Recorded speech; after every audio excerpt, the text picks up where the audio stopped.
ሚስ ካልኩሌሽን የተደረጉ ብዙ ነገሮች አሉ ኢትዮጵያ ውስጥ።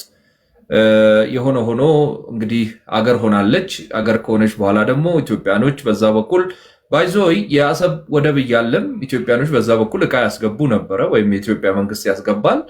እንግዲህ አንዳንድ ጊዜ አባጁፋር አለ እንደሚባለው አጼ ምኒልክ ያው ብዙዎቻቸው እንደምታውቁት አባጁፋር ዘንድ ሄደው ብዙ አሽከሮቻቸውን ወታደር ይዘው ሲሄዱ እዛ ማሩም ምኑም ቅቤውም ምኑም ተትረፍርፎ በልቶ እንግዲህ ያው አካባቢው ስቲል የማር የቅቤ ሀገር ነው።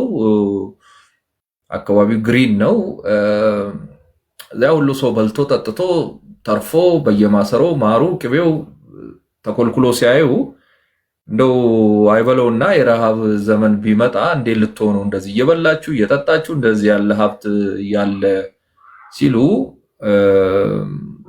አባ ማን ነው አጼ ምኒልክ ሆይ አይደለም ረሃቡን ጥጋቡንም ችለነዋል ብሏል ይባላል። የማይቻለው ጥጋብ ነው። ጥጋብ መጥፎ ነው። አሁን እኔ ጅቡቲ ትንሽ ጥጋብ ያልቻለች ይመስለኛል እኔ ዝም ብዬ ሳየው። ለዚህም ነው ከግብጽ ጋርም ከምን ጋርም። ምክንያቱም አሁን ቻይና ዛናት፣ አሜሪካ ዛናት፣ ፈረንሳይ ዛናት፣ ጃፓን ዛናት፣ ጀርመን ዛናት። ወደ 9 ነው 11 ሀገር ዛ አሉ ከኢትዮጵያ ያው ወደብ ነው የምትጠቀመው፣ ሌላ ነገር ጦር ሰፈር የላትም። ስለዚህ ትንሽ ምንድነው በአፍንጫዬ ብቻ ልተንፍስ እያለች ይመስለኛል። እና ይሄ ነገር ደግሞ የኢትዮጵያ የባህር በር እጦት ነው ለዚህ ያበቃ። ሚጢጢ ኢትዮጵያ አንድ ቀን ውሃ ብታቋርጥባት መግቢያ የሌላት ከተማ ናት። አንድ እፍኝ እህል ማብቀል የማይችል በረሃን። ህዝቡ የሶማሌ ህዝብ የአፋር ህዝብ ነው። ህዝቡ ህዝባችን ነው። ህዝቡ ጅቡቲያን ቢሆንም የህዝቡ ችግር አይደለም እያወራን ያለ ነው ስለ ፖለቲከኞችና አመራሮች ነው። እና እንዲህ ያለ ወደ ላይ ወደ ታች የሚሉት ነገር ትንሽ አስቸጋሪ ነው። በተለይ ደግሞ ከግብጽ ጋር ኢትዮጵያ ያለችበትን ሁኔታ እያወቁ ግብጽን እንደ እንግዳ እንኳን እዛ ጋብዞ ማነጋገር በኢትዮጵያና በጅቡቲ መካከል የሚፈጥረውን የፖለቲካ ቴንሽን መረዳት መቻል ነበረባቸው። ይሄን እያደረጉ አይደለም። ስለዚህ ኢትዮጵያ የጀመረችውን የባህር በር ጥያቄ ፈጠን ማድረግ የለባትም ወዳጆች፣ ፈጠን መፍጠን የለበትም ወይ? አቅጣጫ ይዟል፣ ነገር ግን መፍጠን የለበትም ወይ? በትክክል ቱ ዘ ፖይንት ታርጌቱ ላይ ለመድረስ መፍጠን የለበትም ወይ? እዚህ ላይ እየተወያየን እንቆያለን። ዌልካም እዚህ ላይ ያላችሁ ወዳጆች ቴንኪው። እንቀጥላለን። ኩኩ አለሽ? አለው ቤጂ ዌልካም። ጅቡቲ ሄደሽ ታውቂያለሽ? አዎ ቤጂ በአጋጣሚ ብዙ ጊዜ ተመላልሻለሁ ጅቡቲ። የምታስቅ ሀገር ሶማሌላንድ እና ጅቡቲ ዝም ብሎ አይምሮሽ ውስጥ የሚፈጠር ነገር የለም። እኔ ላይ ይመጡብኝና እንደዛ ይመስለኛል። እንደዛ ናቸው። እንደዚህ ኢትዮጵያ ብዙ ብር ስለም ፎቅም ብርቋ ነው። ሚኒሊክ የሚባል ሆቴል አለ፣ G+3 አይነት ነገር አንድ ካምፓኒ እስኪ የሚባል ሆቴል አለ። ያን ያህል ጎልቶ የሚታይ ፎቅ ነገር ምናምን አታይም። ከተማዋም ትንሽ ናት። መሀል ከተማ ውስጥ የሚኖረውም ሰው በጣም ውስን ነው። አብዛኛው ሰው ያው አርብቶ አደር አይነት ነገር ስለሆነ ወደ ከከተማው ሩቅ ነው፣ ከኢንፍራስትራክቸር ሩቅ ሆኖ ነው የሚኖረው። የተወሰኑ ሰዎች ናቸው ከተማ ውስጥ ያሉ። አብዛኛው ፖሊስ ውስጥ ነው የሚሰራው። አብዛኛው ህዝብ ስራው ፖሊስነት ነው። ሌላ ይሄ ኦፊስ ውስጥ ነክ ምናምን ስራዎች በሙሉ ሌሎች ዜጎች ናቸው። ኢትዮጵያውያን በሌላ ካምፓኒ ተቀጥረው የሄዱ የውጭ ዜጋ ህንዶች፣ አስተማሪዎች ምናምን አሉ እንጂ አብዛኞቹ ምንም ኢንተራክቲቭ አይደሉም፣ የሚንቀሳቀሱም አይደሉም። አፋሮች ናቸው ከተማ ውስጥ። አፋርም ሶማሌዎችም አሉ፣ ግን ያው አፋሮች ዶሚኔት ያደርጋሉ።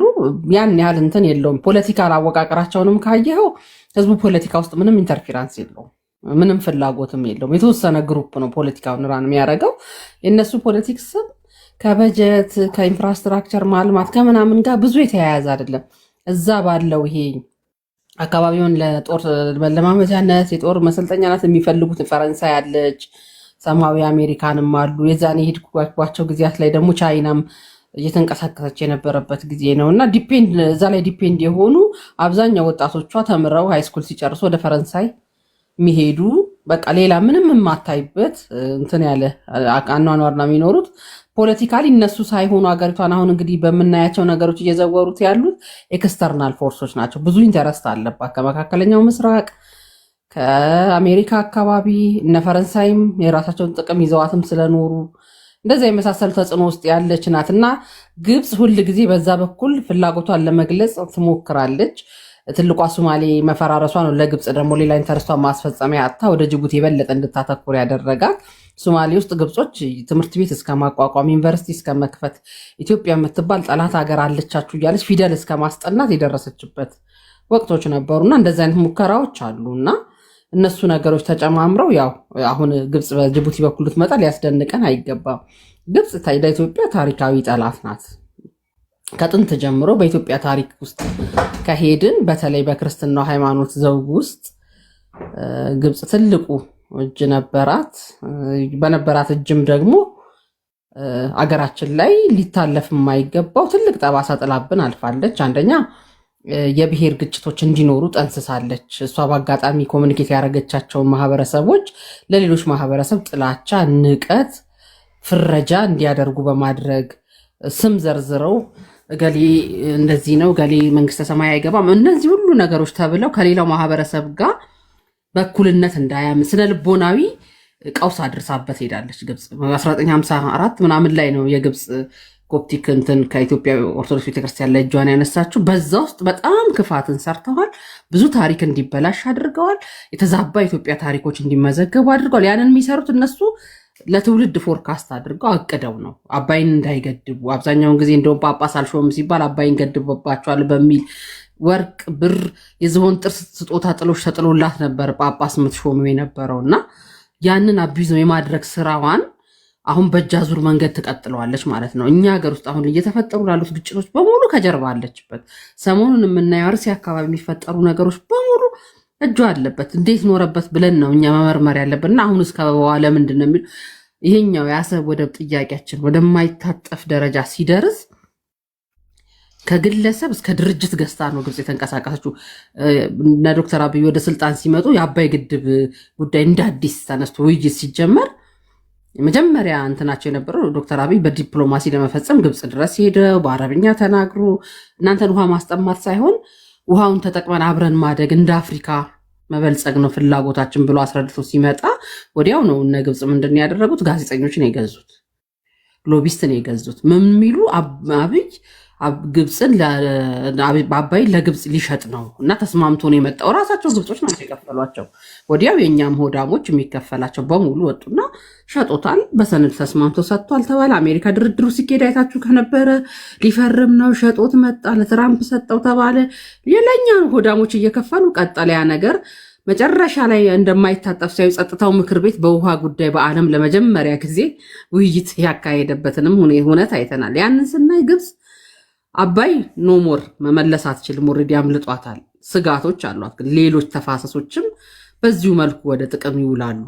በዚሁ መልኩ ወደ ልማት ይውሉና ኢኮኖሚያዊ ጥንካሬዋን የምግብ ፍላጎትን ማሟላት ለኢትዮጵያ ደረሰች ማለት ከዚህ በኋላ የኔ ዘላቂ ጥቅም አባይ ቢገደብብኝ እንኳን ከሌሎቹ ማገኛቸውን እድሎችን እያመነመኝ እንዳል የአካባቢው ሀገራት ያንን ተሞክሮ ወስደው ሌላኛው አባይ ተፋሰስ ሀገራትም ደግሞ መሰል እርምጃ ከወሰዱ ጉዳቴ እየጨመረ ይሄዳል። እንግዲህ ከኛ የሚሄደው ጥቁር አባይና ነጭ አባይ የሚባሉት ካርቱም ላይ ገጥሞ ነው ወደ ግብፅ የሚሄዱ አይደለ?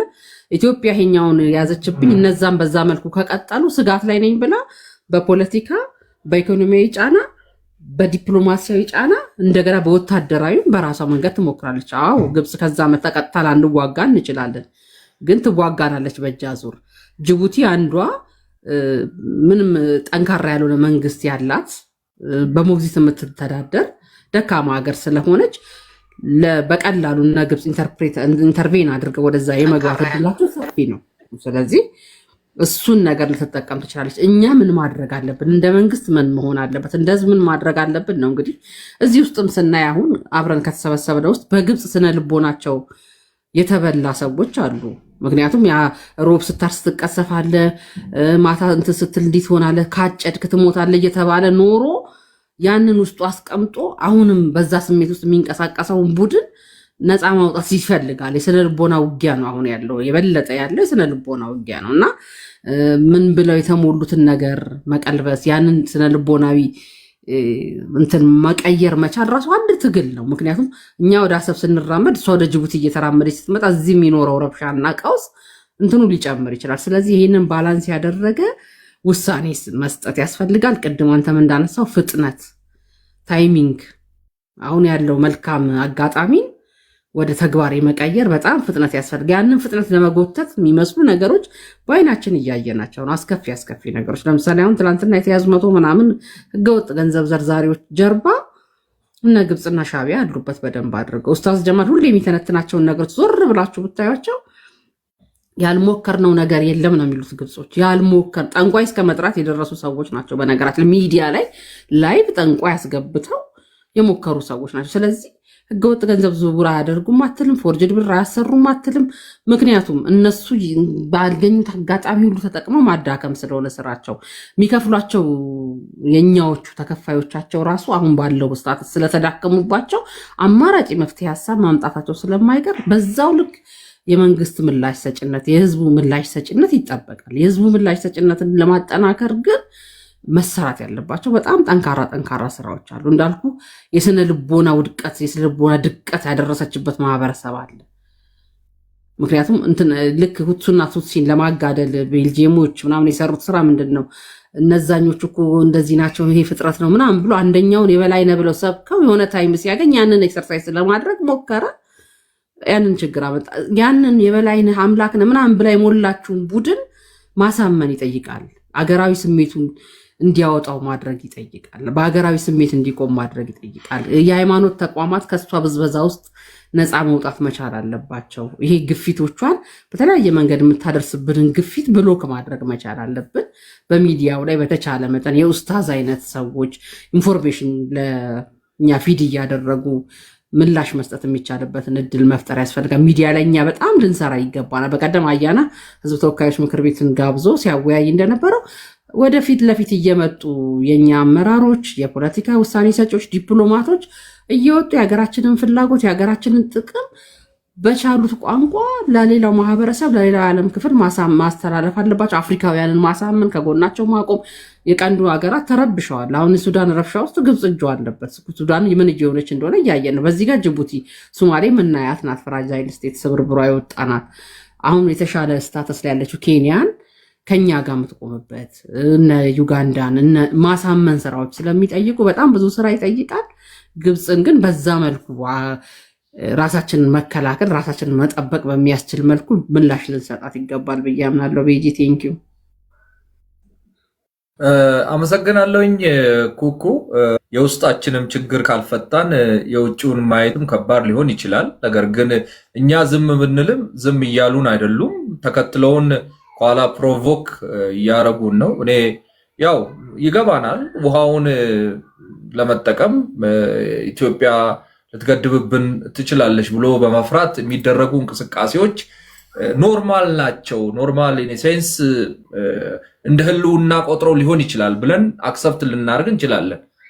ነገር ግን በሳር በቅጠሉ ለምሳሌ አባይ ሊገደብ ወይም ወንዞች ሲገደቡ ለምን እንደዛ ታደርጋላችሁ? እኛ እኮ እንዲህ እንሆናለን፣ እናልቃለን፣ ችግር ላይ እንወድቃለን ብለው ቢጮሁ ቢናገሩ ላይገርመን ይችላል።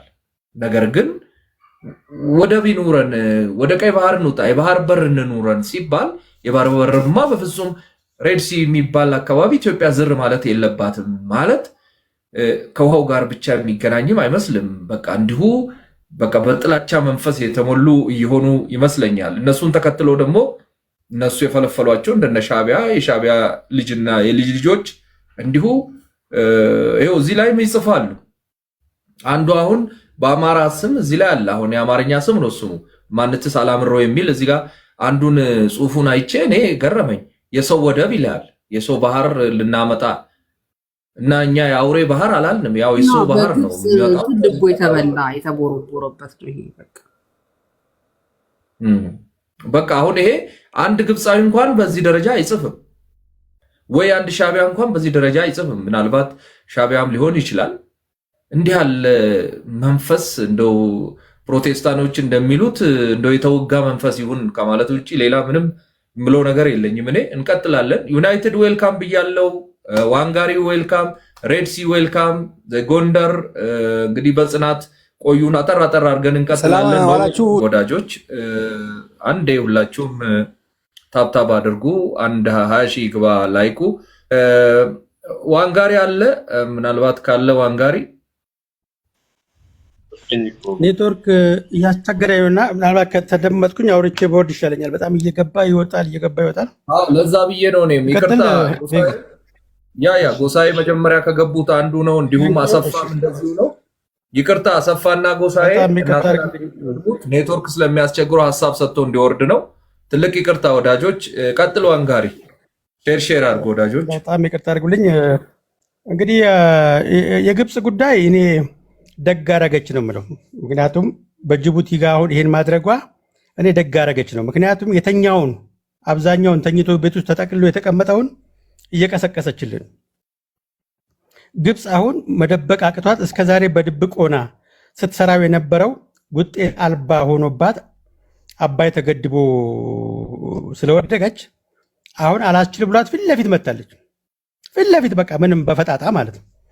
እኔ ይሄ ወድጀዋለሁ። አሁን ገብስ ከስንዴው ይለያል፣ ገብስ ከፍሬው ይለያል። ማን ነው ኢትዮጵያዊ? ማን ነው አሁን እንግዲህ በዚህ ሌቭል መታ ጅቡቲ ላይ ምንም የማይጠቅማት ከኢትዮጵያ ውጭ ማንም የማይጠቅማትን እሰራለሁ ብላ ስትል ጅቡቲ በኢትዮጵያ ላይ ነፍስና ስጋዋ ኢትዮጵያ ላይ ዲፔንድ ያደረገ ውሃዋ፣ ኤሌክትሪኳ፣ ኤቭሪቲንጓ ኢትዮጵያ ዲፔንድ ያደረገች ሚጥጥያ ሀገር ከጂኦፖለቲካው አንጻር እስከዛሬ የወደብ ባለቤት ሆና ብትኖርም አሁን ግን የግብፅ አመጣጥ በርካታውን ኤሊት ከተኛበት ይቀሰቅሳል ብዬ አምናለሁ። በርካታውን ይሄንን አሁን ቤጅ እንደምታደርገው በደንብ ነው መሸጥ ያለብን። ምንድን ነው እያደረግን ያለው? ጂኦፖለቲካውን ተረድታችሁታል ወይ? ኢትዮጵያን አናቷን የሚያስር ከጅቡቲ ጋር ከሶማሌ ጋር ከኤርትራ ጋር መጣ በሐላል በፊት ለፊት በቃ ምንም ስትመጣ እንዴት አይነት ዲፕሎማሲ ነው የምንከተለው?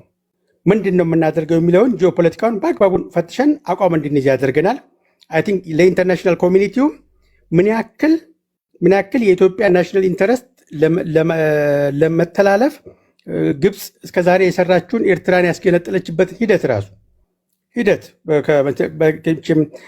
ተስፋ ሚካኤል ጆርጆ የሚባል አንድ የኤርትራ የወረዳ ገዢ የነበረ የጻፎን ታስታውሳላችሁ። ስለ በአሜሪካ እዛ ያለው ካምፕና በሲአይኤ መካከል እንዴት ከሻቢያ ጋር ሲያደርጉ የነበረው እንዴት አድርገው ወደብ አልባ ለማድረግ እንዳቀዱ ለምን እንደዛ እንዳደረግ ወደ ሶሻሊስት በማዘንበሏ ይሄን እቅዱን በሙሉ ጆርጆ በደንብ አድርጎ አስቀምጦታል። እንድታነቡት በዚህ አጋጣሚ ጋብዛቸው። ተስፋ ሚካኤል ጆርጆ ይባላል። የኤርትራ የአካለ ጉዛ የሆነች ወረዳ አስተዳዳሪ የነበረ ሰው ነው። እንዴት አድርጎ እዛ ካምፕ ውስጥ አምቶ ሲያገናኝ እንደነበረ በዝርዝር አስቀምጧል። ዋና ዓላማው እዛ ላይ የተቀመጠው ኢትዮጵያን ላንድ ሎክድ አድርጎ ኮንቴይን ማድረግ የግብፅ የውጭ ጉዳይ ፖሊሲዋ ነው። እርግጥ እሱን ስታደርግ በድብቅ ነበር ስታደርግ የነበረው። ዲፕሎማቲካሊ ፊት ለፊት አታወራም ነበረ። አሁን ፊት ለፊት ገብታ ስለመጣች እኛም ግብፅ አባይን የምትጠቀመው ኢናስፓራስ ቀይ ባህርን እስከለቀች ድረስ ነው የሚል ከፍ ያለ አጀንዳ ኢመኔት እንድናደርግ ይገፋፈናል።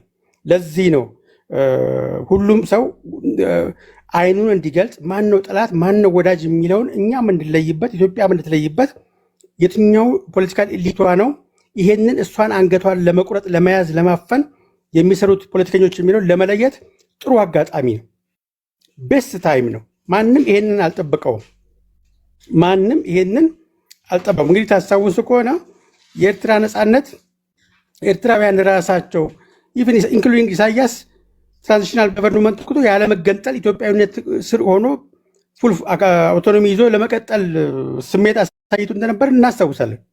አቦይ ስብሃት የተናገረው ታስታውሳላችሁ። በፍጹም ኤርትራ መገንጠል አለባት፣ የህዝቡ ትግል ነው፣ ምን አገባው ኢሳያስ እስከ ማለት የደረሱበት ሂደቱ የዛ ኢትዮጵያን ላንድሎክ አድርጎ የማስቀመጥ የጂኦፖለቲካው እና የሶሻሊስት ጎራው እና የካፒታሊስት ጎራው ፍትጊያ ውጤት ነው። እዚህ እስካሁን ድረስ አፈር የሚያበላን። አሁን ግን ሲወራ ነው እንጂ ግብፅ እንደዚህ ፊት ለፊት መታታቅ አሁን አይኗን ገልጣ ስለመጣች ይህንን በአግባቡ ተጠቅመን የኢትዮጵያ መንግስት የኢትዮጵያን የሉዓላዊ ራይት ወደ ቀይ ባህር ላይ ያላትን ራይት የነ አሉላ መንፈስ አሁን ይጣራል። በርካታ ኢትዮጵያውያን እዛ ላይ ያለቁ የኢትዮጵያ አጥንትና ደም አሁን ይጣራል። ግብፅ ምን ያክል ስታምሰ እንደነበረችና አሁንም የተከፈተውን እድል እንኳን እንዳንጠቀምበት ከጎረቤቶቻችን ጋር እንደምታባላል አሁን። ስለዚህ እኛም ውሃዎች አሉን፣ ወደ ጅቡቲ የሚሄድ ወደ ኤርትራ የሚሄድ ወደ ግብፅ የሚሄድ እዚህ ላይ ፖለቲካሊ በደንብ ከሸጥ ነው እና ዲፕሎማሲን ከሰራንበት እነሱም ይገባቸዋል።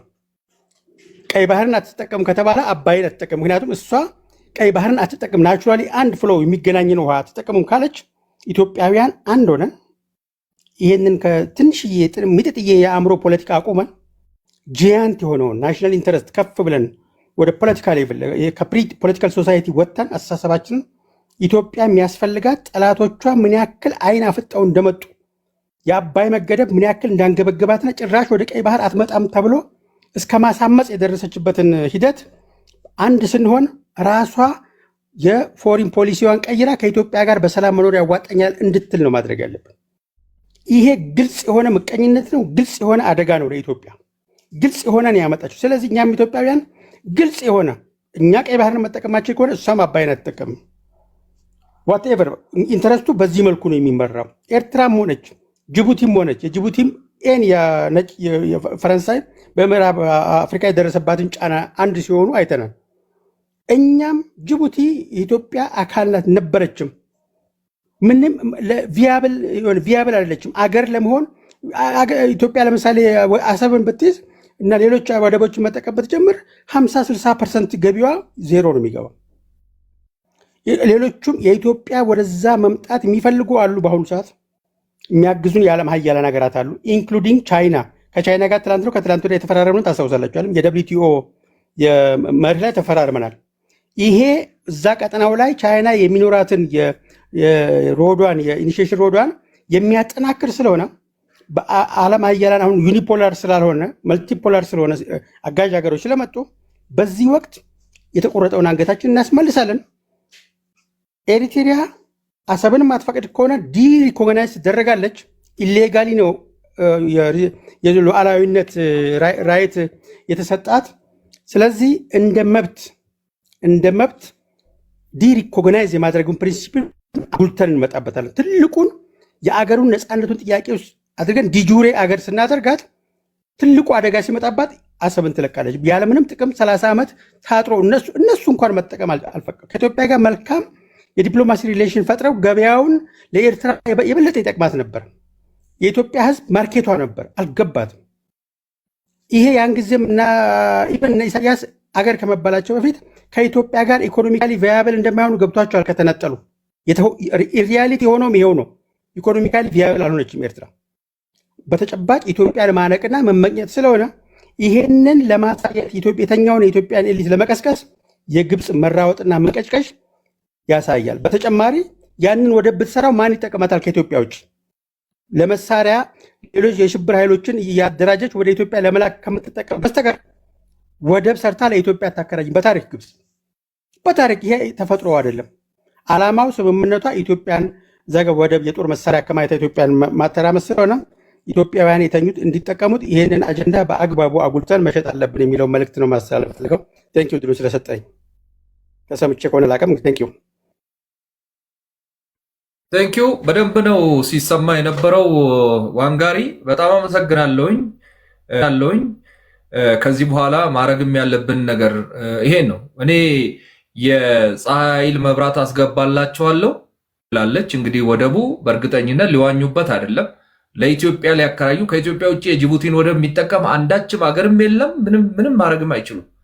ኤርትራም ጅቡቲም ከኢትዮጵያ ውጭ ለሌላ ለማንም ማከራየት አይችሉም። ሶማሌላንድ የራሷ አላት፣ ፑንትላንድ የራሷ አላት፣ ዋናዋ ሶማሌም እንዲሁ የራሷ አላት። ለማንም በዚህ በኩል የሚመጣ እቃም የሚወጣም የለም። እንግዲህ ወደቡ የጦር ሰፈር ነው ማለት ነው። እኔ መብራት አስገባላቸዋለሁ የፀሐይ ሶላር ኢነርጂ ማለት ነው ብላለች አሉ። ስለዚህ ከኢትዮጵያ መብራት አትጠይቁ ነው። ውሃውንም ያምጡላቸው ከግብፅ ችግር የለውም።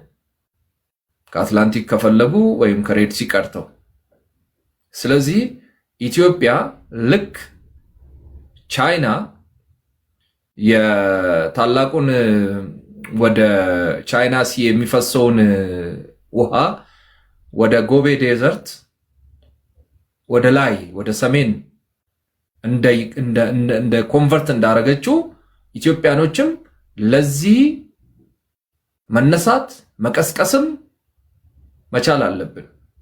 240 ነው 270 ኪሎ ሜትር ወደ ኋላ የተመለሰው ውሃ በምንም አይነት መልኩ በግራቪቲ ብቻ ቢኮዝ ኢትዮጵያ ሃይላንድ ናት ወደ አንዱ ወንዝ መቀላቀል ይቻላል።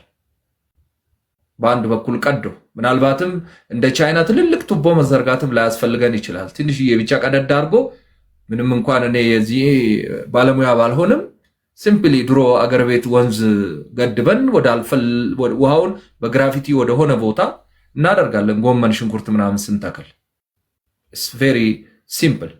ስለዚህ እንዲህ ያለ ቅስቀሳም ማድረጉ ግብጽ ጊቭ አፕ እስክታረግ ድረስ አስፈላጊ ነው እንጂ በራችን ላይ መጣ ስትደንስ እዚህ ቆመን አማራ እንዲህ አለ፣ ኦሮሞ እንዲህ አለ፣ ወያኔ በዚህ ወጣች፣ ምንትስ በዚህ ወረደች፣ ፋኖ በዚህ ወጣ፣ አብይ ኦሮሞ ነው፣ አብይ አማራ ነው፣ አዳነች ሽንሽን ቀሚስ ለብሳ ነበር የመጣችው። ራቁቱንም እኮ የሚሄድ ኢትዮጵያዊ ያለ እስካሁን ድረስ ባህሌ ነው ብሎ ምንም ችግር የለው። ከዚህ ውስጥ እንውጣ ነው። አሁን ጥሩ ነገር ነው አንጋሪ ያነሳው። የቱርክዬንና የኢራቅን ጨምርበት ቤጂ። የቱርክዬና ሰሞኑን የተፈራረሙትን ከኔ ከሀገር የሚሄደውን ውሃ አትጠቀሚም ኦይል ካላሽልኝ በሚል በቅርቡ ተፈራርመዋል። አስገድዳ ማለት ነው። እኔም ውሃዬን እገድባለሁ ስትል እችም ውሃዋን ትሰጣለች። ኢራቅም ኦይሏ እንድትሰጥ በቅርቡ ወራት ነው 2 ወራት በፊት ተፈራርመዋል። ያንን ፕራክቲካል ዓለም አቀፍ ተሞክሮ አምጥተን ግሎባል ይሸጠዋለን ማለት ነው። ይሄንን እንደ ፐብሊክ ዲፕሎማሲ ማንም ኢትዮጵያዊ የሚሰማው ኢትዮጵያዊ በሙሉ ይሄንን ፐብሊክ ዲፕሎማሲ መስራት አለበት። ልክ እንደ ቱርክዬ እኛም ውሃችንን በተገላቢጦሽ የሚሰጡትን ማስቀመጥ አለብን። ጅቡቲ የሚገባውንም ሶማሌም ሁሉም ቦታ ማለት ነው የተፈጥሮ መብት ስለሆነ። ታንክ ዩ። ልክ ነው። ግብጽ እንዲያውም ነዳጅ አግኝቻለሁ ብላ ሰሞኑን ስታወራ ነበር። ምንም ችግር የለውም። የተወሰነ በርሜል ውሃው ጋር እየተመታተረ አንድ ኪዩቢክ ሊትር ምንድነው ኪዩቢክ ሜትር ነው የሚባለው መስፈሪያው፣ ያ ምን ያህል ያወጣል፣ ነዳጁ ምን ያህል ያወጣል እያልን እዚህ ላይም የትም ቦታ እያነሳን መንግስታችንንም ህዝባችንን ወደዛ እየገፋን እንግዲህ አላርፍ ካሉ መቀጠል ነው እንጂ እነሱ እዚህ በራችን ላይ መጥተው ሆያ ሆዬ ሲጨፍሩብን አይ ግድ የለም የሰው ምንትስ ነክተን እንላለን። የራሳችን እኔ ምን አይነት እንደዚህ የከሰረ ትውልድ እንደተፈጠረ አላቅም እኮ። ተናገር ሳይባል እኛ ለምንናገረው የሚሸማቀቅ እኮ አለ ወዳጆች። እኔ በጣም ግርም የሚለኝ እንደው አንጋሪም ኩኩም ሌሎቻችሁም እዚህ ላይ ያላችሁ ሰዎች እናንተ እኔና ሌሎች በመንግስት ደረጃም በግለሰብ ደረጃም ያሉ ሰዎች ለሚናገሩት የኢትዮጵያ ጀግኖች ጦርነትም ካስፈለገ የኢትዮጵያ ጀግኖች ለዚህ ቁርጥ አቋም በያዙበት አገር ውስጥ እዚህ ድብኝ ስር የሚንከባለልና አረቄ ቤትና ጠጅ ቤት ቁጭ ብሎ የሚውል አንድ ነገር ኮሽ ሲል የእናቱን ቀሚስ ለብሶ የሚሄድ ወይ የአይነ ስውር ይቅርታ ለእንትኑ መነጽር አድርጎ አይኔ አያይም ጆሮ አይሰማም ብሎ ከውትድርና የሚሸሽ ወይ ውትድርና ካምፕ ላለመሄድ በቃ እላው ላይ ሽንቱን ለመልቀቅ የሚደርሰው እኛ በተናገርነው እንዴ ዋዳዚት ሚን ወዳጆች እኛ ለምንናገረው እንዴት እዚህ ላይ ይገባና እንዴ ዘራፍ እንዴት እንደዚህ ያለ ጥያቄ ትጠይቃላችሁ ይላል። ፍርሃት ይዟል፣ ይርዳል። ስለዚህ የግብጾች እንቅስቃሴ ደስ የማይል ነውና ይሄን እንቅስቃሴ አንድ መባል አለበት። ሁላችሁም እንዴት ናችሁ? እኔ አለው አልጠፋሁም። ነው ገስት ላይ አላስገባኝም። ቢዚ ሆነን ሊሆን ይችላል እንጂ እከታተላለሁ። እንግዲህ ግብጽ ምንድናት ለኢትዮጵያ የሚለውና አሁን እያደረገችው ያለው እንቅስቃሴ ምን ይመስላል? በኢትዮጵያ መንግስትስ እየተደረገ ያለው ነገር ምንድን ነው? ለምንድን ይሄ ሁላ ጫና በዛብን የሚሉ ነገሮች ይመስለኛል። በአጠቃላይ ውይይቱ ግብጽ በመጀመሪያ ያው ታሪካዊ ጠላታችን ናት። ታሪካዊ ጠላትነቷ ዝም ብሎ የመጣ አይደለም። በትልቁ በአባይ ግድብ ነው እነሱ ናይል ብለው የሚጠሩት። ይህ አባይ ውሃ ብቻ አይደለም የሚፈልጉት ወይም ይዞላቸው የሚሄደው የተፈጥሮ ሀብቶቻችንን በተጨማሪ ደግሞ የሃይማኖታዊ ምልክታቸው ነው። አባይ ለነሱ ራ ተብሎ የሚመለከው ፈጣሪያቸው እግዚአብሔራቸው አባይ ውስጥ ትልቅ ፓወር አለው ብሎ የሚያስቡ ብዙ መስዋዕትነት የሚያደርጉት ኃይል ነው። ስለዚህ የሚታገሉትና የሚተናነቁት ከጥቅም በተጨማሪ ሃይማኖታቸው ነው፣ እምነታቸው ነው። በእምነት ደግሞ አንድ ሰው የሚፈራ ነገር የለም። ቢኮዝ ሙቶ እንኳን ወደ ፈጣሪ ነው የሚሄደው ብሎ ስለሚያስብ፣ ስለዚህ ያለ የሌለውን ኃይል ያደርጋል። ሁሉን የጭካኔ ጥጎች ሁሉ ማድረግ ይችላል። ስለዚህ እነሱ የአባይ ውሃው ብቻ አይደለም ህልውናቸው፣ የአምልኮታቸው መንፈሳዊ ስለሆነ ይታገሉናል ማለት ነው። እርግጥ ተፈጥሮ እንግዲህ በግብግብ በትግል ውስጥ የተሞላች ናት። በዛ ውስጥ አልፈ ስትሄድ ነው ደግሞ ፍሬዎቿ የሚጣፍጡት። ኢትዮጵያ ደግሞ ለምንድን አሁን ግብፅን ማለቴ አባይን መገደብ አስፈለገች? አንዳንዶቹ የሚሉት ፖለቲካዊ ነው፣ ለግጭት ነው፣ ለጦርነት ነው፣ ጦርነት ለመሳብ ነው የሚሉ የተሸናፊነት አስተሳሰብ ያላቸው አሉ። አርቀው የሚያዩ ደግሞ ኢትዮጵያኖች አሉ። እኛ ኢትዮጵያኖች ድሮ ግብፅ ጫና እያደረገችብን ብዙ ያው ታሪካዊ ጠላቶቻችን እዛ ላይ ፎከስ እንዳናረግ ውስጣዊ በሃይማኖት ስብ አምጥታ 30 ቀን እንዳይታረስ ድሃ የሆነ ህዝብ ሰነፍ የሆነ ህዝብ እንዲፈጠር አድርጋ እንግዲህ በተለይ ውሃው የሚነሳበት አካባቢ ላይ ከፍታ ቦታዎች ላይ ወደ አማራ ክልል ነው እዛ አካባቢ ላይ በበዓላት በተለያዩ ነገሮች እያስተጓጎለች እንግዲህ መጀመሪያ ኢንዳይሬክት ስራዎች ነው ስትሰራ ነበረ። ስለዚህ አርሶ አደሩ ዝናብን የጠበቀ ብቻ በአመት እንደዚህ ብቻ እንዲሰራ እንጂ የመስኖዎችን የውሃ ማቆሮች ስራዎች እንዲሰራ አላደረገችም። ስለዚህ እንደዚህ አይነት ባህሉ ነው። ግብጽ ላይ ግን የውሃ አጠቃቀማቸው በጣም አማይዚንግ ነው። ኢቭን ሪሳይክል ያደርጋሉ። የባዝሩሞች ሽንት ቤቶች ያሉ ውሃዎችን ሁሉ ፊልትሬት አድርገው ይጠቀማሉ። ውሃ ለነሱ ክብር ነው። እኛ ጋር ደግሞ እንደፈለገ እንዲሆን እና ደግሞ ለእግዚአብሔር ውሃ እያለው እንዲደፋ እንዲባክን ያደረጉ ቅን የተቃኙበት ነው። አሁን ድሮ እንደዛም ሆኖ ኢትዮጵያዊነት ፍቅር ነበረና ማለት ያው አንድነት አለ። በድህነት ውስጥ በፍቅር አንድነት ስለነበረና ፖለቲካው ደካማ ቢሆን እንኳን በአንድነታችን በኢትዮጵያዊነታችን ስሜት ያለችን ቁርሾ ተከፋፍለን እንበላ ነበረ። ስለዚህ አትሊስት ኢትዮጵያ ሲባል ፍቅሩ ነው የሚታየው እንጂ ሀብቱ ምናምኑ ጤንነቱ ምናምን አይደለ። ኢቭን ጤንነትም አለ አትሊስት ያው ፍቅር ካለ ማለት ነው። አሁን ወያኔ ከመጣ በኋላ ግን ይሄን አንድነት በነሱ ሴራ በነሱ ጠንሳሽነት ኤርትራ መገንጠል ኢትዮጵያኖችን ማናከስ የሚለው አንዱ ፕሮፓጋንዳ አጀንዳ ነው። አላስኬዳቸውም። ቢኮዝ በአንድነት የሚኖሩ ከሆነ እነዚህ ኢትዮጵያኖች ችግሩ ሲበረታ ወደ አባይ ድሮ ሲቀኙለት የነበረውን አባይ ኃይለሥላሴ ልጆቻችን አንድ ቀን ይሰሩታል ያለው ወደዚያ ያተኩራሉ የሚል የረጅም ጊዜ እቅድ ስላመጡ ኢትዮጵያኖችን ማፍረስ መበታተን ነው የሚል አጀንዳ ይዘው ወያኔና ሻዕቢያን አስከትለው ኢትዮጵያን በብሔር ከፋፍለው አንድነት እንዳይኖረን እርስ በርሳችን እንድናናቆርና እርስ በርሳችን ባላንጣ እንድንሆን መንግስት ሲገድበው ይሄ የትግራይ መንግስት ስለገድበው አናዋጣም ገንዘብ። አሁን ደግሞ ብልጽግና ሲመጣ ደግሞ የኦሮሞማ ነው የሚል እምነት እንዳይኖር ሆን ብለው ማታጊያ እንትን አድርገውታል። ግን መንግስት ይህን ትኩረት ያደረገው ምንድን ነው? ይሄን መሻር የሚቻለው ምንድን ነው? አሁን ፍቅር የሚባል ነገር ኢትዮጵያ ላይ ከሌለ አንድ የሚያደርገን የብልጽግና የመደመር ራዕይ ምንድን ነው? የኢኮኖሚ የበላይነት ነው።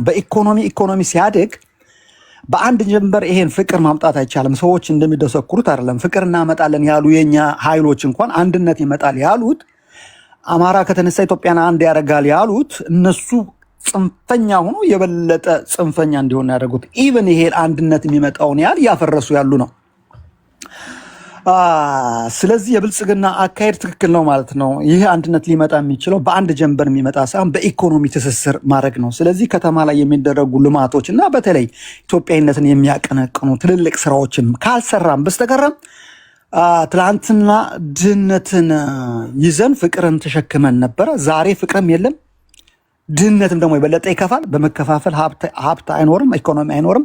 ስለዚህ የተበላሸች ኢትዮጵያ፣ የፈራረሰች ኢትዮጵያ ትኖራለች የሚል አጀንዳ ይዘው ነው። ብልጽግና ደግሞ ይሄን ተረድቶ ኢኮኖሚ ላይ ፎከስ እያደረገ ነው። ስለዚህ ይሄ ነገር እንዴት እናየዋለን ስንል ግብፅ ትላንትና ሳትተኛ ነው ሚዩት ያርጋ እንደዋይደ ነው። ትክክል ትክክል።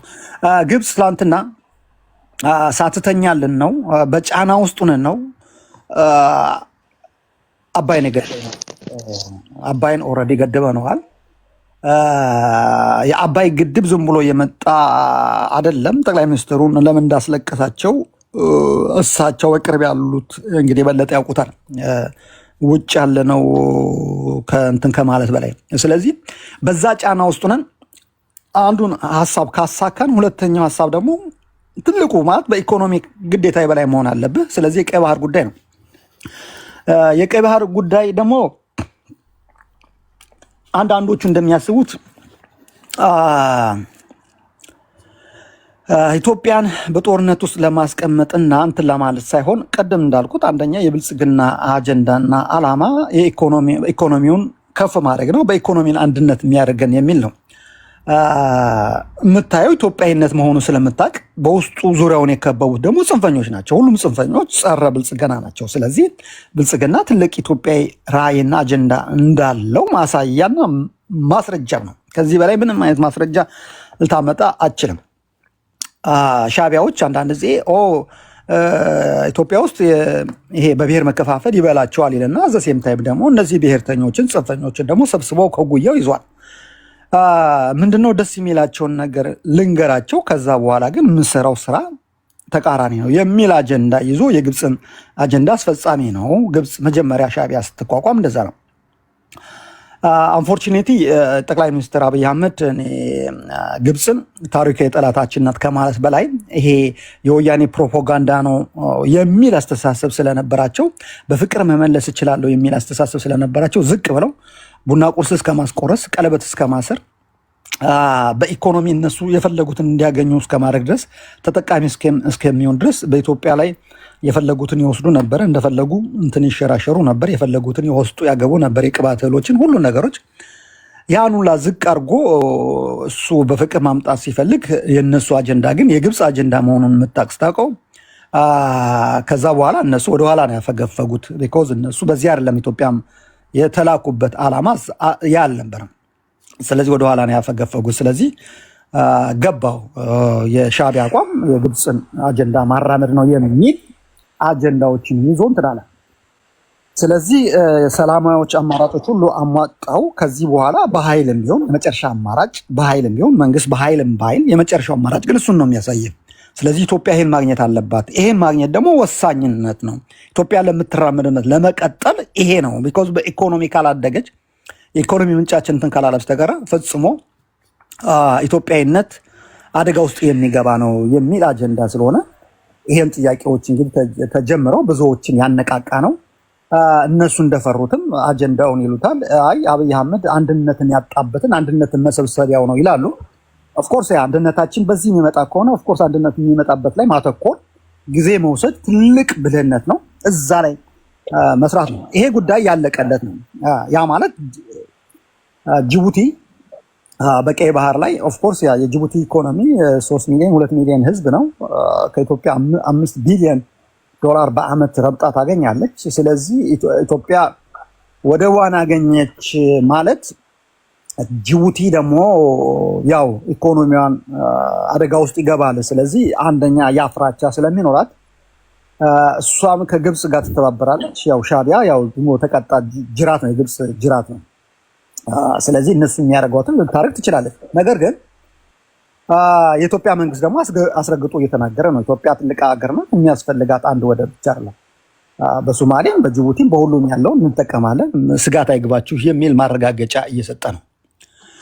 ስለዚህ ያን ማድረጉ ትልቅ ነገር ነው፣ ሪያክሽን ማድረግ ነው። ግን ግብፅ ግን ጅቡቲ እንደዚህ አድርጋ አስፈራርታ ከዚህ ፊትም አድርጋለች እኮ ዲል አድርጋለች እኮ ጦርነት ቢመጣ አንዱ የጅቡቲ ከፍተኛ አመራር ያወጣውን ባለፈው የተፈራረሙትን ገልጻለች። ኢትዮጵያ የጦር መሳሪያ በጅቡቲ እንዳታስገባ የሚል ነው የሚል ከውስጣቸው ያለው አጋልጧል። የኢትዮጵያ መንግስት የእውቅና የለውም ማለት አይደለም፣ በዚህም ተዘጋጅቷል ብዬ አስባለሁ። የሚወጡ መረጃዎች አንዳንድ መረጃዎችም አሉ። የተለያየ ፖርቶችን እየተጠቀምን ነው የጦር መሳሪያዎች ማስገባት እና የሚለው ነገር። ስለዚህ እነሱ እንደማይተኙ የኢትዮጵያ መንግስት ያውቃል። ትናንትና በጫና ውስጥ ሁሉ ሁነን አባይ እንደገደብነው ሁሉ አሁንም የምናመጣው አየር በአየር አይደለም። በብዙ ጫናዎች ብዙ መከራዎች ተከፍሎ ይሄን እናሳካለን የሚል ግምት አለኝ። ደግሞ ይሳካል። ዞሮ ዞሮ እነሱም በእነሱ ሚዲያ ላይ የሚያወሩት ያው ዝም ብሎ መቀመጥ አኒ ብለው ነው እንጂ በእነሱ ሚዲያ ላይ በአባይ ሚዲያ ላይ እየተረጎምን የምናየው ኢትዮጵያ እየተሳካላት ነው፣ ምስራቅ አፍሪካን የመቆጣጠር ኢኮኖሚውን የመቆጣጠር አዝማሚያዎች እየመጡ ነው፣ ትልልቅ ጅምሮች እየታዩ ነው የሚል ስጋቶች አሉ። ስለዚህ ትልቁ ስራ ጦርነት በአንድ ጀንበር አይደለም። ጦርነትን የሚፈተው የዲፕሎማሲ ስራ ነው። ውስጥ ለውስጥ ኢትዮጵያኖች ያን ነገር ያበሰሩት ይመስለኛል። ጦርነት ዲፕሎማሲው ካለቀ የሚያልቅ ጉዳይ ነው። ቢኮዝ ዲፕሎማሲው ሳሰራ ጦርነት ልገባ ወደኋላ ይጎትታል። ትላንትና ህዋት ላይ የነበረው እሱ ነው። ኢትዮጵያ በጫና እንድትመጣ ያደርገው የዲፕሎማሲ ስራዎች ብዙ ስላልነበሩ ነው። እና ይሄን ነው የምለው በአጭር ጊዜ እንዳልተግዬ ነው። እሺ፣ በጣም አመሰግናለሁ ወዳጆች። ያው የመጀመሪያም ስለሆነ ሰዎችም ሰብሰብ እስኪሉ ድረስ በሚል ነው ጎንደር ጠቅለላ እንትን ብሎ ጠቅለላ አድርጎ ሁሉንም አቅጣጫ ወይም ሁሉንም ጉዳይ እየነካካ ሲያይ ያው የፈቀድኩለት ብዙ ሰው ስላለ አጭራጭር እንዲሆን ነው ያነሳው። ነገር ግን በጣም ጠቃሚና ደስ የሚል አቀራረብ ስለሆነ እንደ መግቢያም እንደገና ደግሞ ሐሳቡን በጣም ጠቃሚ በመሆኑ ረዘም ያለ ሰዓት ወስዷል፣ ደቂቃ ማለቴ ነው። ሌሎቻችሁ ግን አጠር አድርጋችሁ በ3 በ4 ደቂቃ ቱ ዘ ፖይንት እየመጣ እንድንሄድ ነው። ገና መጀመራችን ነው። ከጎንደር ነው የጀመርነው። ምናልባት አዲስ ለገባችሁ ወዳጆች ዋና ነጥባችን ግብፅ ዙሪያችንን ከባ እዛም እዚህም እየዘለለች ሆያ ሆዬ እያለች ነው። ምን እንደፈለገች አልገባንም። በእርግጥ ይሄ ዛሬ የተጀመረ ሳይሆን ሺህ ዓመታትን ያስቆጠረ ነው። በኢትዮጵያ የውስጥ ጉዳይ ግብፅ አሁን አባይ ስለተገደበ ሳይሆን ሳይገደብ በፊትም በእምነቱም በፖለቲካውም በማህበራዊም ገብታ ቅድም ወዳጃችንም እንዳነሳው በዚህ ቀን ረሱ በዚህ ቀን አትረሱ ብላ በኢኮኖሚም ስትጎዳን ነበረ። በእምነትም ገብታ ጳጳስ ከኢትዮጵያ አይገባም ብላ ኢትዮጵያኖች ለጳጳስና የማይበቁ ናቸው ብላ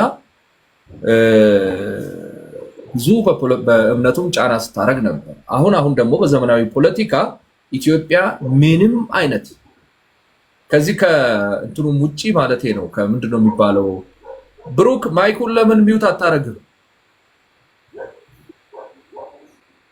እኔ ጋር አይደለም ከእንትኑም ውጪ ማለት ነው። ከዚህ ከእምነቱ ከምኑ ከአባይም ውጪ ኢትዮጵያ በምንም ጉዳይ ላይ አንዳች ስራ ልስራ ካለች ግብፅ እኔ ካልባረኩት የምትል አገር ናት። እና አሁን ደግሞ ከጅቡቲ ጋር የሆነ ሆያ ሆዬ ጀምራለች የሚል ነገር ሰሞኑን በየሚዲያው እየተሰማ ነው። ይሄ ነገር ምንን ነው የሚያሳየው? ኢትዮጵያ ቶሎ ብላ የጀመረችውን የባህር በር ጉዳይ ካልጨረሰች ሌላ አደጋ አይታያችሁም ወይ? ምክንያቱም ነገ ከጅቡቲ ጠረፍ እስከ ሱዳን ወደብ ድረስ ሻዕቢያ ተንኮለኛ ነውና ለአንዱ ኮንትራት ቢሰጥ ከሌላ ከሶስተኛ አገር ጋር እኛን ለማጋጨት ቢጥር ምንድነው የምናደርገው የሚለው ነገር። ለዚህ ደግሞ አንድነታችን አስፈላጊ ነው። የውስጥ ጉዳዮቻችንን ቶሎ ማጠናቀቅና ወደዛኛው ፊታችንን ማዞር የለብንም ወይ? የግብፅን ሁኔታስ ወደዚህ የሚሄድ አይመስላችሁም? አሁን ጅቡቲ ቅድም እንዳልኩት አንዷ ምቀኛ እሷ ናት። ጅቡቲ ሞስት ወረስት እንትን ነው። በእርግጥ ከኢኮኖሚያቸው አንጻር ኢትዮጵያ መቦጥቦጥ ለምደዋል። ውሃ ከዚህ ይሄድላቸዋል፣ መብራት ከዚህ ይሄዳል፣ ተኝቶ ነው የሚበሉት ማለት ይቻላል። አሁን ባይዘራረፉ ኖሮ 1 ምናምን ሚሊዮን ናቸው። እንደው 1 ቢሊዮን እንኳን የተጠራ ብር ቢያገኙ ወይ 500 ሚሊዮን ዶላር እንኳን ቢያገኙ 500 ሚሊዮን ለ1 ሚሊዮን ህዝብ በጣም ብዙ ብር ነው። በጣም ብዙ ብር ያውም 11 ሀገራት እዛ መሬት ወስደው በየአመቱ በበርካታ ሚሊዮን ዶላሮችን ይከፍሏቸዋል ወዳጆች። እኔ ምን ጅኒ እንደሚቀማቸውም አላቅም። ግን ስታዩ መንገድ እንኳን መስራት አቅቷቸው ከኢትዮጵያ ጅቡቲ ጠረፍ በጣም አሪፍ ነው አሉ መንገዱ። እዛ ውስጥ ግን መንገድ እንኳን መስራት ያልቻሉ ሰዎች ናቸው።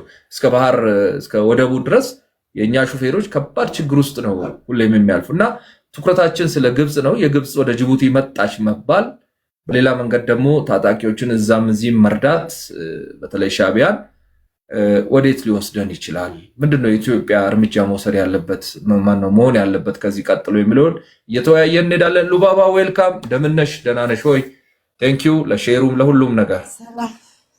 ኦኬ አመሰግናለሁ። እኔ ራሴ አንተ ጊዜህን መስዋዕት አድርገህ ስለ ሀገር ሰላም የምትታገል ሰው ነህ። አቅማችን ቢያወጣ ከዚህ የተሻሉ ብዙ ነገሮችን ብናረግልህ ደስ ይለኛል። እኔ በግሌ ማለት ነው።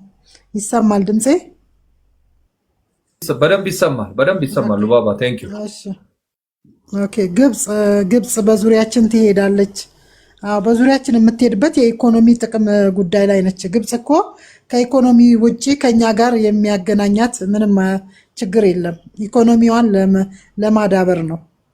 ለኛ ግን የሰጠችን የቤት ስራ ስለዛ ነገር ፍጹም እንዳናስብ የሚያደርገን ፍጹም ሁልጊዜ የሚሰጡን አጀንዳዎች ኢኮኖሚን የሚመለከቱ አይደሉም።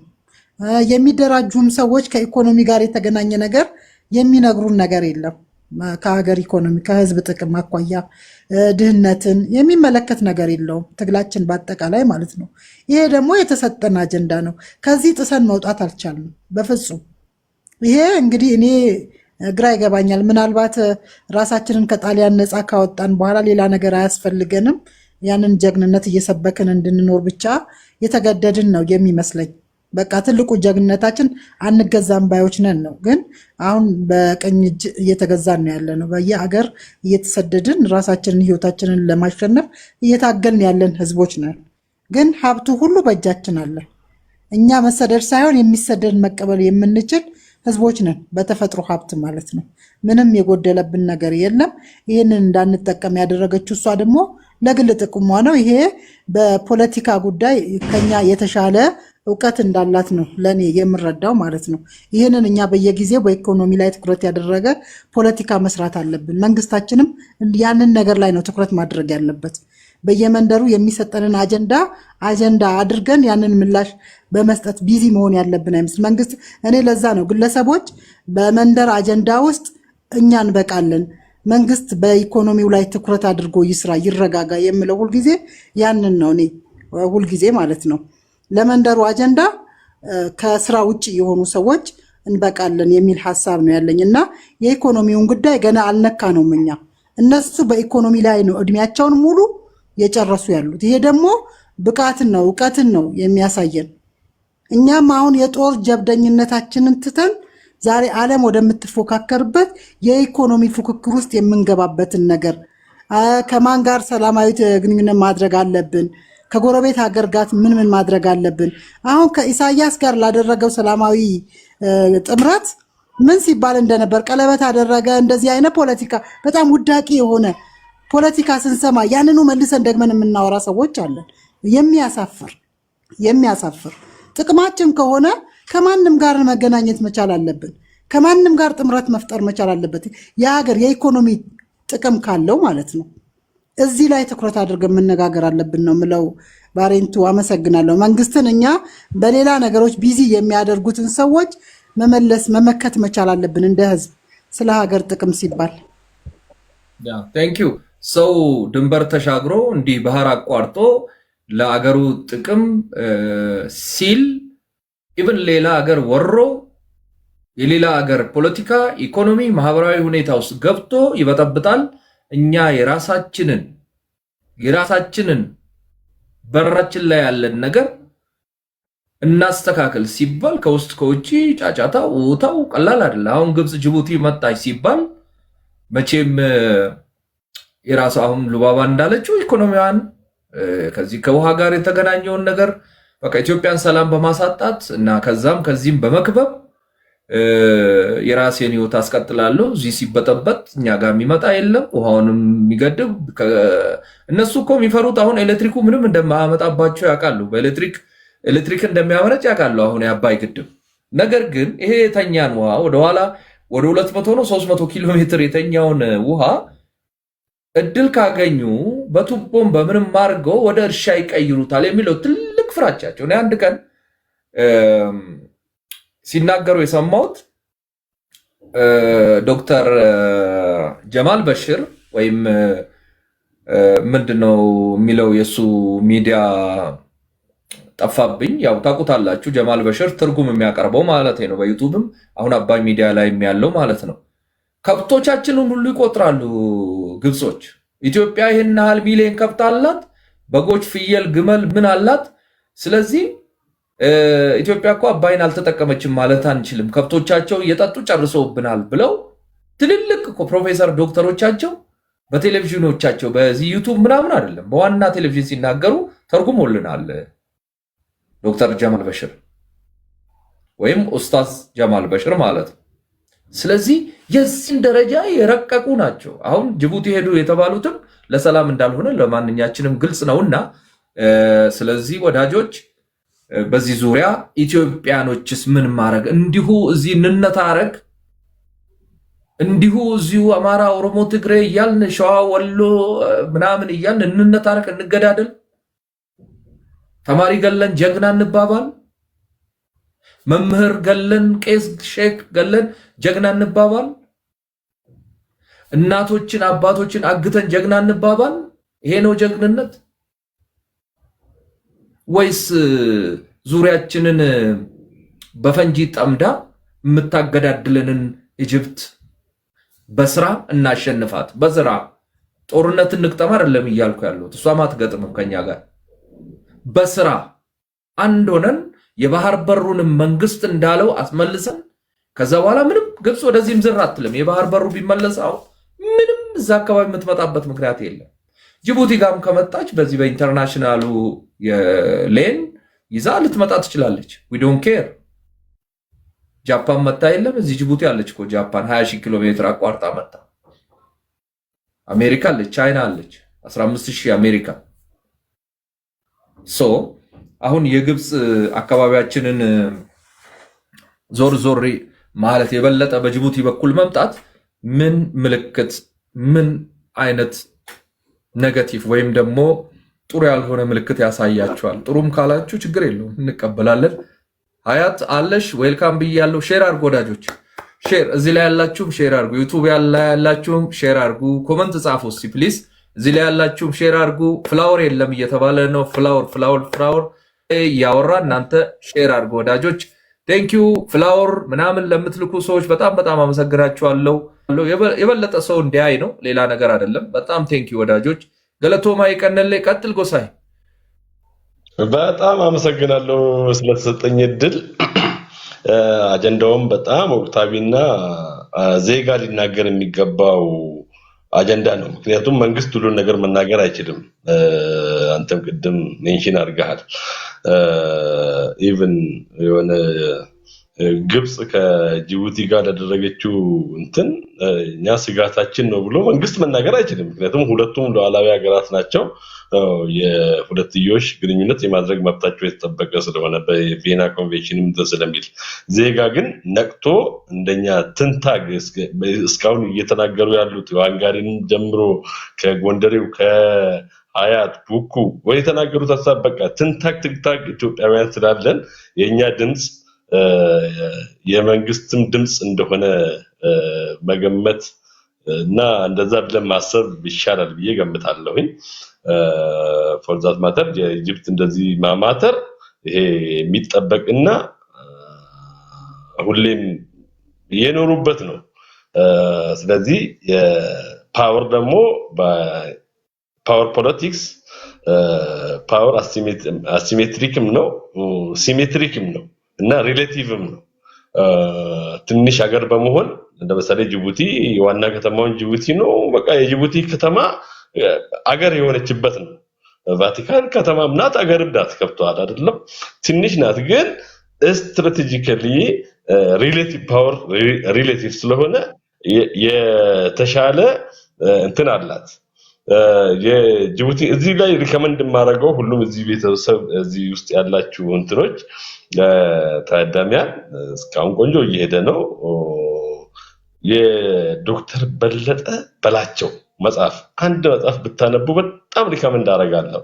አይደር ለማንበብ ደግሞ ምቾት የሌላችሁ ደግሞ መጽሐፉን ማታገኙ ከሆነ ሸገር ኤፍኤም 20 ሳምንታት አካባቢ ያወራው ዶክተር በለጠ በላቸው ይባላል እና የኢትዮጵያን ጂኦ ስትራቴጂክ የሆኑ ከጎረቤት ሀገሮች ጋር ኢትዮጵያ ምን አይነት ግንኙነት ነበራት፣ ምን አይነትስ አሊያንስ ናት፣ ምን አይነት ደግሞ ሄጂሞኒክ የሆነ እንትኖች አሉ የሚል ነገር በጣም በቃ ኢንዴፕዝ የሆነ እንትን ያለ ከመዓዛ ብሩ ጋር ያደረገውን ቆይታ ብታዳምጡ በጣም ይመረጣል ብዬ ገምታለሁ።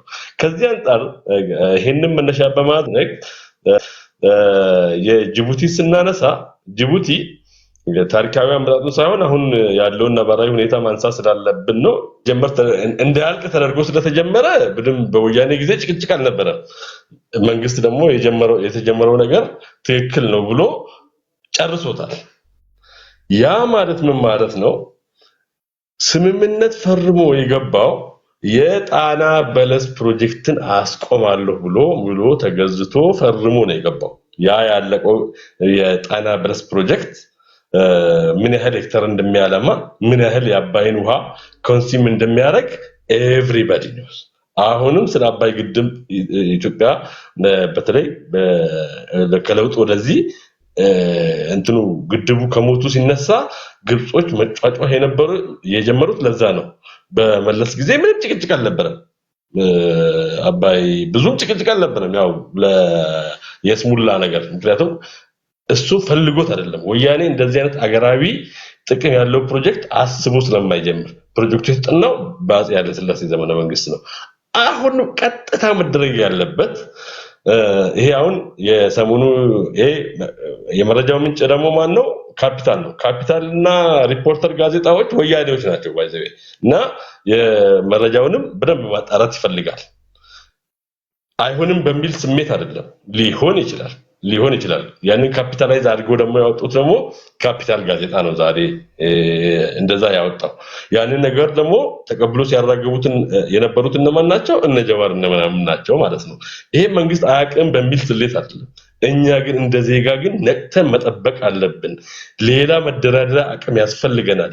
ቀጣዩ ፕሮጀክት ካራዶቢ የሚባለው ፕሮጀክት ከጉደር ዝቅ ብሎ ያለው አዋሽ ወንዝ ላይ መጀመር አለበት ማለት ነው። ልክ እሱ ሲጀምር ያኛውን አናቱን ትመታዋለህ። ሌላው ደግሞ የተጀመረውን የባህር ጥያቄ የኢትዮጵያ ህልውና በሁለቱ ወንዞች ላይ የተመሰረተ ነው ተብሎ በተደጋጋሚ ተነስቷል። በምሁራንም ተነስቷል፣ በመንግስት ደረጃም ተነስቷል። ክቡር ጠቅላይ ሚኒስትራችንም በተደጋጋሚ የገለጹት ጉዳይ ነው። የቀይ ባህርና የአባይ ነው። እነዚህ መደራደሪያዎች ናቸው። የነሱ መነሻ አሁን ቅድም አንተም ዳይቨርት አድርጎ ሌሎች ነገሮችን ማድረግ ይቻላል የሚለውን ነገር እነሱን ማጠየቃቸው ግብጽ ቶሽካ ፕሮጀክት አልሰላም ካናል በሚል ከላዩ ላይ አስፋልት ተሰርቶ ከስር ካናል ተሰርቶ ቀጥታ ለግብጽ የምታጠጣው ለእስራኤል የምታጠጣው ማናት? እስራኤል ናት። ማነው? ኢጂፕት ናት። ግድብ ጨርሰናል። የወደቡ ጉዳይ በፍጥነት ሊካሄድ ይገባል። በቀጣዩ ደግሞ መደራደሪያችን መሆን ያለበት ካራዶቢ ፕሮጀክትን መጀመር ነው። ሁለተኛው የአባይ ግድብ አባይ ላይ ያው የጢስ አባይ ድሮ የተገነባ ስለሆነ እሱ ድሮ አሰች ኢምፖርታንትም አይደለም። የጣና በለስ ፕሮጀክትን መጨረስ ነው። እንዲሁም ደግሞ ካራዶቢ የሃይድሮኤሌክትሪክ ፓወርን መጀመር ነው። ሃይድሮኤሌክትሪክ ፓወርም ይሆናል ለኢሪጌሽንም ስለሚሆን የዛኔ የውሃ ፔን ይገባቸዋል። ወያኔ ቀድሞ የጀመረው እነ ካራዶቢ መጀመር ሲገባቸው መጨረሻ ላይ የጀመረው ቀድሞኑ እዛ አካባቢ ያለው ለኢሪጌሽን እንደማይሆን ለኮስታል ኤሪያ ላይ የተጀመረ ፕሮጀክት ነው። እሱ አሰች እንደ አያሳስባቸው ምክንያቱም ውሃውን አይቀንስም እና እዚህ ላይ መደረግ አለበት። የጅቡቲ ኬዝ ጅቡቲ ኦልሞስት በቃ የሆነ ያው የወያኔ ቃላቶች አንዳንድ ጊዜ መጠቀምም ተገቢ ነው። ክራይ ሰብሳቢ መንግስት የሚባለው እነሱ ናቸው። ለምሳሌ አገሩን ወደቡን አከራይቶ ጨርሶታል። ኦልሞስት በቃ እሱ የሚኖረው ወደቦችንና የሀያላን መንግስታትን የጦር ቤዞችን በማመቻቸት ነው። ግብጽ ምንም አይነት የኢምፖርት ኤክስፖርት ማድረጊያ ፕሮጀክት አይደለም አሁን የጀመረችው። እውነት ከሆነ ማለት ነው ያ ነገር እውነት ከሆነ የጦር ቤዝ ለማስፋፋት ስለሆነ እኛ ደግሞ እኩል ኮንቴንደር ለመሆን የአሰብ ወደባችንን ማስመለስ አለብን። ቅድምም አንተም እንደገለጽከው ፎርዛት ማተር ኢትዮጵያ ትልቅ ሀገር ናት። አንድ ወደብ በቂዋ አይደለም። በኃይለ ሥላሴ ዘመንም በደርግ ጊዜ አሰብ የራሳችን ግዛት ነበረ። ወይራስ ግን የኢትዮጵያ ወጪና ገቢ የንግድ ትሬንድ አናሊሲሶችን ብናያቸው ኦልሞስት ከ80% በላይ ይገባ የነበረው ቤት በኩል ነው፣ በጅቡቲ በኩል ነው። ምክንያቱም የጅቡቲ ወደብ በጣም አመቺና እንትን ነው።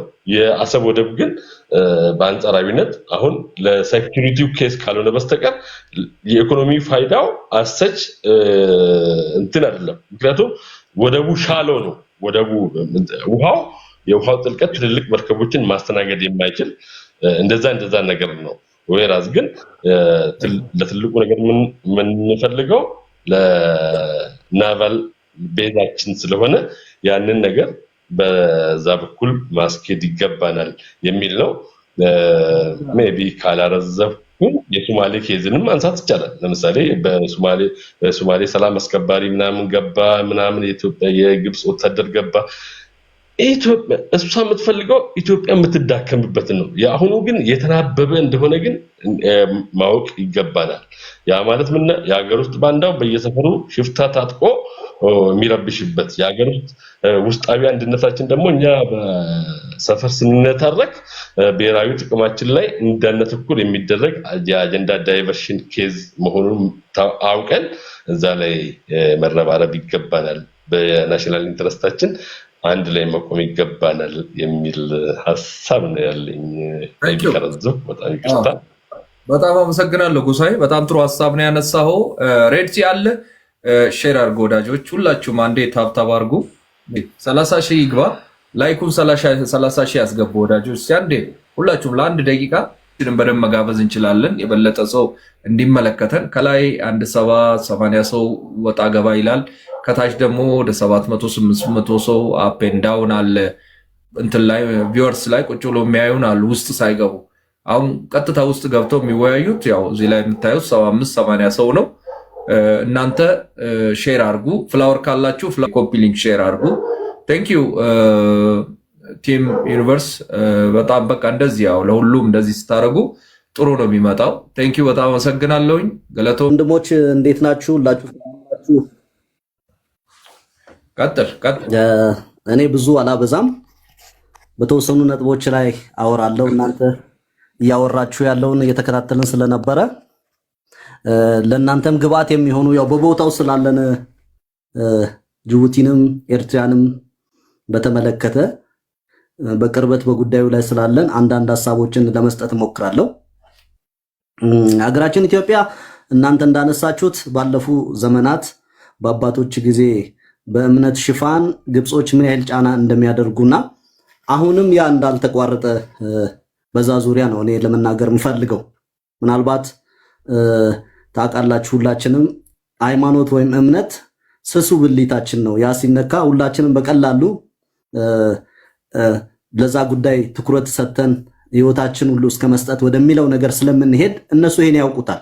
ለዛም ነው በኦርቶዶክስ እምነት ላይ ሲሰሩና ኢትዮጵያን ለማዳከም ለዘመናት ሲጥሩ የነበሩት። ዛሬም በግብጽ ላይ እና አልሲሲን ያነገሱ የሙስሊም ብራዘርስ ኔትወርክ የሚገርማችሁ እዛው ያለ ብቻ አይደለም፣ ወይንም ደግሞ በአካባቢው ብቻ ሳይሆን እዚህ ሀገራችንም ጭምር በተለይ ምስራቅ አፍሪካ በኤርትራና በዚህ በእኛ ጅቡቲ አልፎ እኛ ክልል ድረስ አፋር ድረስ ዘልቀው በመግባት አንዳንድ የቤት ስራዎቻቸውን እየሰሩ ይገኛሉ።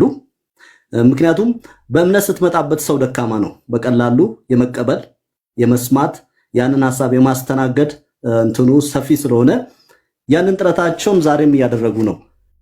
ምንድነው እሱ በጅቡቲ አካባቢ ያሉ አፋሮች እና ሶማሌዎች ታውቃላችሁ እናንተ በጉዳዩ ላይ በደንብ ስላወራችሁበት፣ እኛ ደግሞ በአካል ስለምናውቀው ቦታውንም ጭምር ያሉት የእምነት ተቋማት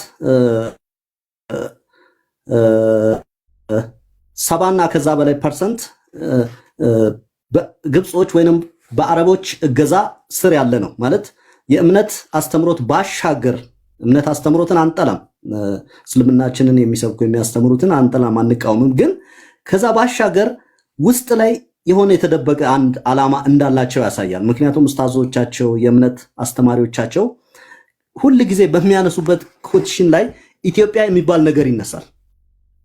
በጣም ነው የሚገርመው። ኢትዮጵያ የሚባል ነገር ይነሳልና ያ ተያይዞ እንግዲህ ታውቃላችሁ አፋር በጅቡቲም አለ በኤርትሪያም አለ ኢትዮጵያም አለ። በዚህ ትራያንግል ውስጥ የሚኖር ማህበረሰብ መያዝ ቢችሉ ኢትዮጵያን ለመያዝ ትልቅ መንገድ ነው ብሎ ስለሚያስቡ እንደዛ አይነት ትላልቅ እቅዶችን አውጥቶ ፕሮጀክት ቀርጾ ገንዘብ መድቦ እንቅስቃሴ እያደረጉ ይገኛሉ። በፊት አልነቃንም ነበር። አሁን ግን ከየት እንደሆነ ናቸው በመረጃ ላይ ከየት ነው ምንጩ፣ በምን ምክንያት ነው አንድ ሰው ሊያግዘን የሚችለው? እምነታችንም ለማስፋፋት ለማስተማር እኮ የኛ አሊሞች የኛ አስተማሪዎች አሉ። ከውጭ ከመጣ ምንድን ነው የሚለው ጥያቄ አሁን ማንሳት ጀምረዋል። የሚገርማችሁ ከዚህ በፊት እንደዚህ አይነት አዌርነስ አልነበርንም እና ይሄ ጥያቄ ሲነሳ ኋላ ያለው የማን እጅ ነው ሲባል የዚች የመከረኛዋ የኢትዮጵያ ቋሚ ጠላት የሆነችው ግብጽ ናት። የእሷ እጅ እንደሆነ ተደርሶበታልና አንድ ወዳጄ አንድ ጊዜ አንድ መጽሐፍ እንዳነብ ሰጥቶኝ አንብቤ ነበር። በአማርኛ የተጻፈ ነው ኢትዮጲስ የሚል መጽሐፍ፣ ምናልባት ብዙዎቻችሁ አግኝታችሁ ትሆናላችሁ። ምንድነው እሱስ በዚህ በቀይ ባህር ዙሪያ ባለው በጂኦፖለቲክ አንጻር እስኪ ተመልከተው ብሎ ነው የሰጠኝና መጽሐፉን ሳነበው እንዴት አይነት ስራ እንደሰሩ ሙስሊሞችን ጳጳስ አድርገው ሽሞ ኢትዮጵያ ላይ እንደሚልኩ በክርስትና እምነት ላይ ምን ያህል እናንተ ቅድም ያላችሁትን የበዓላት ቀናቶችን በማድረግ የኢትዮጵያውያንን በማዘንጋት ምን ያህል ስራ እንደሰሩ ተመለከትኩኝና እውነቴን ነው የምላችሁ። ታውቃላችሁ ደፍረን ወተን በሃይማኖት ዙሪያ መናገር አንችልም። በእኛ በተለይ በእስላሞች ዙሪያ በዚህ በእኛ አካባቢ መናገር አንችልም። ግን ጥያቄ ፈጠረብኝ። ምክንያቱም እነሱን እናያቸው ስለነበረ ከላይ አስተማሪዎቻቸውን በተለያዩ ቦታዎች ስለምናይ ጥያቄ ፈጠረብኝ። እንዴ በክርስትና ላይ እንደሰሩ በእኛም ላይ እነዚህ ሰዎች በጀርባ የሚሰሩት ነገር ይኖር ይሆን የሚል ጥያቄ እኔ ከ5 ከ6 ዓመት በፊት ነበረኝ በውስጤ ላይ። የሚገርማችሁ ሳይዘገይ ይሄ ነገር አደባባይ ላይ ወጣ የነሱ እጅ እንዳለበት እና ምስጋና ይገባቸው የአፋር አባቶች እና የአፋር አካባቢ ላይ የሚኖሩ አንዳንድ አሊሞች ማድረግ አለብን። ግንኙነት ካስፈለገን እኛ የራሳችን የሆነ አሊም የራሳችን የሆነ የእስልምና ተቋማት በኢትዮጵያ እስካሉ ድረስ ህብረትን የምናደርገው እርዳታን የምንቀበለው ትምህርትን የምንቀበለው የመስጊዶቻችንን እገዛ የምንቀበለው ከነሱ ስለሆነ በውጪ ከጅቡቲና ከኤርትራ በኩል በሚመጣው ላይ ለመቀበል ፍቃደኛ አይደለንም የሚል ምላሽ ተሰጥቷቸው አንዳንዶች የተመለሱ እንዳለው መረጃ አለኝ። ይሄ ምንድነው ስንል እንግዲህ ታውቃላችሁ ግብጾች በተለያዩ አቅጣጫዎች ከሚጠቀሙባቸው መንገዶች አንዱ አሁን እናንተ እንዳነሳችሁት በአባይ ዙሪያ በሰሩት ስራ ላይ ብዙ ሄዶበታል። ከዛ በማይተናነስ ሁኔታ ደግሞ አሁን በዚህ በቀይ ባህር ላይ ባሉት አፋሮች በአካባቢው ባሉ በተለይ ኤርትራ ባሉ አፋሮች ላይ ትልቅ አሁን የቤት ስራ እንደሚሰሩ እናውቃለን ወይም መረጃ ይደርሰናል። ምንድነው የሚሰሩት ስራ ካላችሁ ትኩረታቸውን በሃይማኖቶቻቸው ላይ እንዲያደርጉ ትኩረታቸውን በእምነታቸው ላይ እንዲያደርጉ እንዲሁም ደግሞ ኢትዮጵያ ደግሞ ቢሆኑ እንኳን ቢመለሱ ወደ ኢትዮጵያ ቢመለሱ አፋሮች ቀይ ባህር አፋሮች በተለይ ወደ ኢትዮጵያ ቢመለሱ እንኳን ጫና እንደሚደረግባቸው ነፃነት እንደሌላቸው ኢትዮጵያ የክርስቲያን ሀገር እንደሆነች ከቀይ ባህር ባሻገር ያሉ አፋሮች ደግሞ ያልተማሩ ምንም የማያውቁ እንደሆኑ ተደርጎ ቀጥታ በመስጊድ ደረጃ ትምህርት ይሰጣል በኤርትራ በአሰብ ዙሪያ ባሉት መስጊዶች እና ይሄ ነገር ሳይወድ በግዱ ይሄደ ነው። ታውቃላችሁ የአፋር ህዝብ የቀይ ባህር አፋር በራሱ አንድ ነው።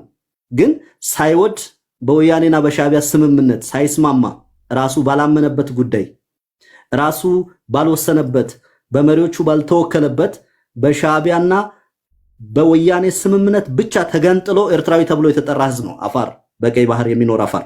እና ይሄ ጥያቄ ሲነሳባቸው እንጂ እኛ እኮ መሪዎቻችን የሚሾሙት ሱልጣኖቻችን ሄደን የምንሾመው ኢትዮጵያ ላይ ነው።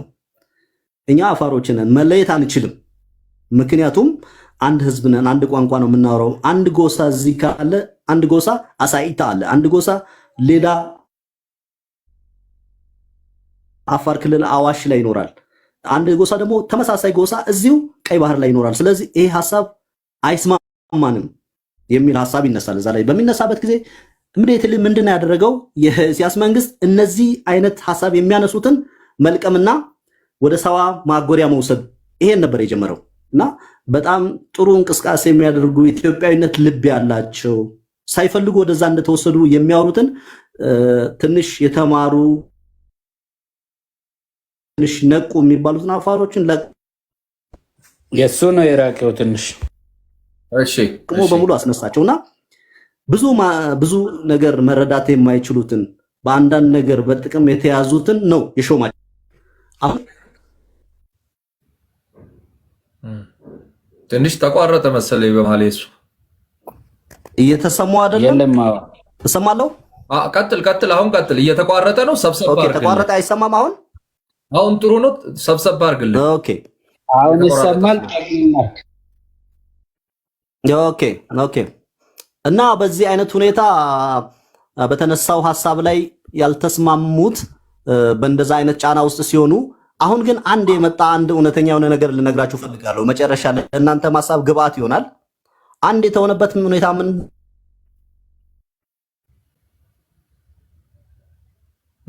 ማሳመን አልተቻለም ነበር። አፋሮችን ራሳቸው የቀይ ባህር አፋሮችን ሁሉንም ማሳመን አልተቻለም። ምክንያት ነበራቸው። ሁሉንም ማሳመን አልተቻለም ነበር። ነገር ግን በተደረገው በተለይ አሁን ያሉት ሀጂ አወል አርባና ሀገር ሽማግሌዎች በኤርትራ ከሚኖሩት አፋር ሽማግሌዎች ጋር ህብረት በመፍጠር በመወያየት በኢትዮጵያዊነት አንድነት በኢትዮጵያ አንድነት እንዲያምኑ ያ መሬት ደግሞ ትልቅ ስራ ጥቂት ሰዎች ካልሆኑ ብዙሃንን የማሳመን ስራ ስለተሰራ መንግስት አሁን በያዘው ሐሳብ ላይ ቀይ ባህርን ወደ ኢትዮጵያ ለመመለስ ምናልባት ዲፕሎማሲ ስራው ካልሆነ በስተቀር በምድር ላይ ባለው ነገር ላይ የመሬቱ ባለቤት የሆኑት እዛው የሚኖሩት መጫወቻ ሜዳ ላይ ያሉት አፋሮቹ በዚህ ጉዳይ ላይ ብዙም ልዩነት የለም።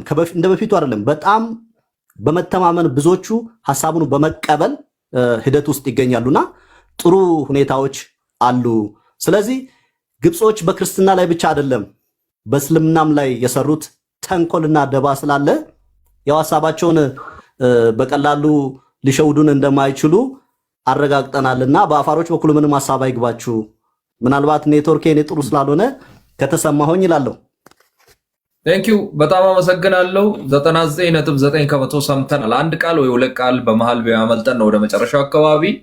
እኔ በእውነቱ አሁን አንተ ያነሳው ሐሳብ ለመንግስት የስራ ኃላፊዎችም የጸጥታም የምንም የሁሉም የፖለቲካም የማህበራዊ ኢኮኖሚ ስራ ላይ ለሚሰሩትም ትልቅ ግብአት ትልቅ መረጃ ነው። ይሄ ትልቅ መረጃ እኔ አሁን በእውነት አዲስ ትምህርት ነው ለእኔ የሰጠኸኝ። እኔ አሁን አዲስ ትምህርት ነው ከአንተ ያገኘሁት የሆነ ኮሌጅ ገብቶ እንደወጣ ሰው። ምክንያቱም ብዙዎቻችን የምናስበው በዚህ በክርስትናው ላይ በጣም ብዙ ወንጀል ሲሰሩ ስለነበሩ እነዚህ ግብፃውያን አሁን በዛ በኩል ደግሞ በእንዲህ ያለ መልኩ ይመጣሉ የሚል ሐሳብ አልነበረኝም። እንዳልከው በጣም ግልጽ ነው ይሄ። ማንም ሰው ይሄንን አይ ውሸቱን ነው የሚል የለም አሁን። ምክንያቱም ሻዕቢያም ይሄን እንደሚያደርግ እኔም እነሱ ሀገር ስለነበርኩ አልጠራጠርም። እና በጣም ጥሩ ሐሳብና ለመንግስትም ግብአት ነው። አንዱ ውይይታችን ወዳጆች እዚህ ላይ የምናወራውን እዚህ ላይ ከተለያየ አንግል መረጃ እኮ መንግስት ከህዝብ ነው የሚወስደው እኮ። አሁን መንግስት መረጃ አለው ስንል ከህዝብ ያገኘውን መረጃ እኮ ስለሚሰበስብ ነው መንግስት። ሌላ እኮ መረጃ ከምድር ቆፍሮ አይደለም የሚያወጣው፣ ነዳጅ አይደለም መረጃ። ይሄው አሁን ወንድማችን ሬድሲ አንድ መረጃ ሰጥቷል። ልክ እንደሱ እኔ ሌላ መረጃ፣ ሌላው ሌላ መረጃ። ስለዚህ መንግስት ይህንን ነው ሰብስቦ የመረጃ ቋቱ እሱ ጋር ስለሆነ አንድ ጋን ውስጥ ሰብስቦ ከዛ ውስጥ ለኢኮኖሚ፣ ለፖለቲካ፣ ለማህበራዊ የሚጠቀምበት ስለዚህ ትልቅ መረጃ ነው ሬድሲ የሰጠን። እኔ እንደዛ ነው ማስበው። ኮፒ ሊንክ ሼር አድርጎ አንዴ ታብታብ አድርጎ ትንሽ ሲቆራረጥ ነበረ። በእውነቱ በጣም ትልቅ መረጃ ነው፣ ለሚጠቀምበት ጠቃሚ መረጃ ነው። እንግዲህ እነሱ አይተኙ የማይተኙበትን ደግሞ በደንብ አሳይተናል። ግን እኛም አሁን እንደ ድሮ አይደለንም። እኛ የትላንት ቦታ አይደለንም፣ የበቀደም ቦታ አይደለም። የአፄ ምኒልክ ዘመን ላይ አይደለንም። እኛ በአፄ ምኒልክ ዘመን ያደረጉንን አሁን ሊያደርጉን አይችሉም። በአፄ ቴዎድሮስ ዘመን፣ በአፄ ዮሐንስ ዘመን ያደረጉንን አሁን ሊያደርጉን አይችሉም። በአፄ ኃይለሥላሴ ዘመን ያደረጉንን አሁን አያደርጉንም። በደርግ ዘመን ኢትዮጵያ ላይ የፈጸሙትን ወንጀል አሁን ሊፈጽሙ አይችሉም ወዳጆች። በኢህአዴግ ዘመን የፈጸሙትን አሁን መፈጸም አይችሉም። ኖ ሞር። በቃ ነቅተናል በደንብ። እነሱ እዛ ማዶ ቆመው እኛ እዚህ ማዶ ቆመን እየተያየን ነው። ይሄው ወንድማችን አሁን በገለጸው መልኩ ከተለያየ ቦታ መረጃ መንግስት ይደርሰዋል ማለት ነው በእንዲህ ያለ መልኩ እና በደንብ ሊሰራበት ይገባል። አሁን ጅቡቲ የገቡበት ወንድሞቻችን እንዳሉት መቼም እዛ ሸቀጥ ሊሸጡ አይደለም፣ ለዋና አይደለም። እዛ እንደው ኢትዮጵያ አንድ ችግር በትፈጥር በዚህ በኩል እንምጣባት የሚል ሊሆን ይችላልና ንቃ ነው ይሄ። የሀገር ውስጡን ቶ እዚህ አማራ፣ ኦሮሞ፣ ትግሬ፣ ጉራጌ ያልክ እዚህ ጉንጭ ስታለፋ የምትውል ጠመንጃ ገዝታ የአባትን በሬ ሽጠ ሰው ላይ ስተኩስ የምትውል ወንጀለኛ ከወንጀልህ ውጣ። ምንም ነፃነት አይኖርህም አገር ነፃ ካልሆነች። ወንዝ ነፃ አታወጣ። እንቀጥል። ኖቤል ዌልካም። ይሄ ከግብፅ ጋር ያለን ሁኔታ በከፍተኛ ሁኔታ የምንደራደርበት አቅም ወደፊት የምንፈጥር ይመስለኛል። አሁን ግብፅን ብዙ ሰዎች ሲያዩት በሚያዩበት መንገድ አይደለም ማያት። ግብፅ ግሉኮስ የተቀጠለለት ጽኑ ህሙማን ውስጥ የተኛች አገር ነች። ገብተዋል። ግሉኮሱ ይሄ አባይ ወንዝ የምትለው ነው። ጽኑ ህሙማን ውስጥ ያለ ሰራተኛ በሽተኛ ያ ግሉኮስ ከተነቀለበት በእርግጠኝነት በህይወት የመኖሩ እድሉ በጣም የጠበበ ነው የሚሆነው። ግብፅም በዚህ ደረጃ ያለች ሀገር ነች። የአባይ ወንዝ ይሄን ያህል ከላይፍ ጋር የተገናኘ ነው። ስለዚህ አሁን በቅርቡ በጣም የሚገርም ነገር ድል እያመጣ በምትሄድበት ጊዜ ላይ ሌላ ድል እየወለደ ነው የሚሄደው። በቅርቡ ጎንደር ላይ ጠቅላይ ሚኒስትሩ ሄዶ የተመለከተው የመስኖና የውሃ መጠጥ ፕሮጀክት ግብጾችን ወዴት እንደወሰዳቸው ታውቃለህ?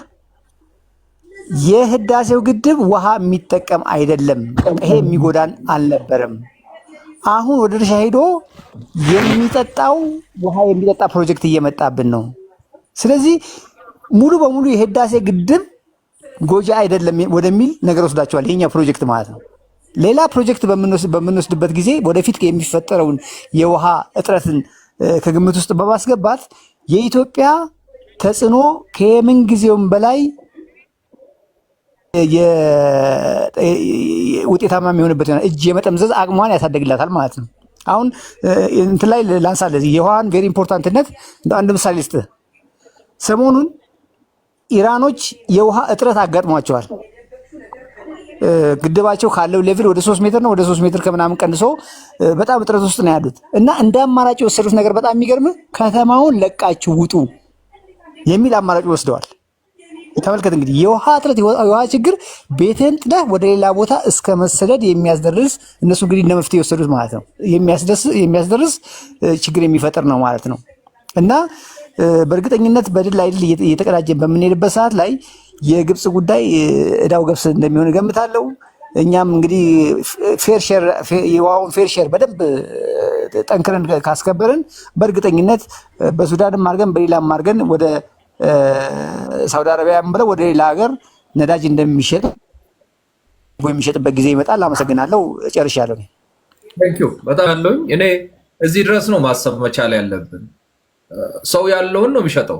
በቃ አሁን ቡና ያለበት ቦታ ኢትዮጵያ ውስጥ ቡናውን ገበያ ወጥቶ ይሸጣል። ወርቅ ያለበት ወርቅ ይሸጣል። ጤፍ ያለበት ጤፍ ይሸጣል። ጫት ያለበት ጫት ነው የሚሸጠው። ሌላው ነዳጅ አለው፣ ሌላው ወርቅ አለው። እኛ ደግሞ ውሃ አለን ፈጣሪ የሰጠን። ይሄ ውሃችንን በሊትር እየቀዳም ብንሸጥ ምንድነው ኃጢአታችን? በቱቦ አድርገን በቀይ ባህር በዚሁ በባብል መንደብ በሚባለው አሻግረን ብንሸጥ ምንድነው ችግራችን?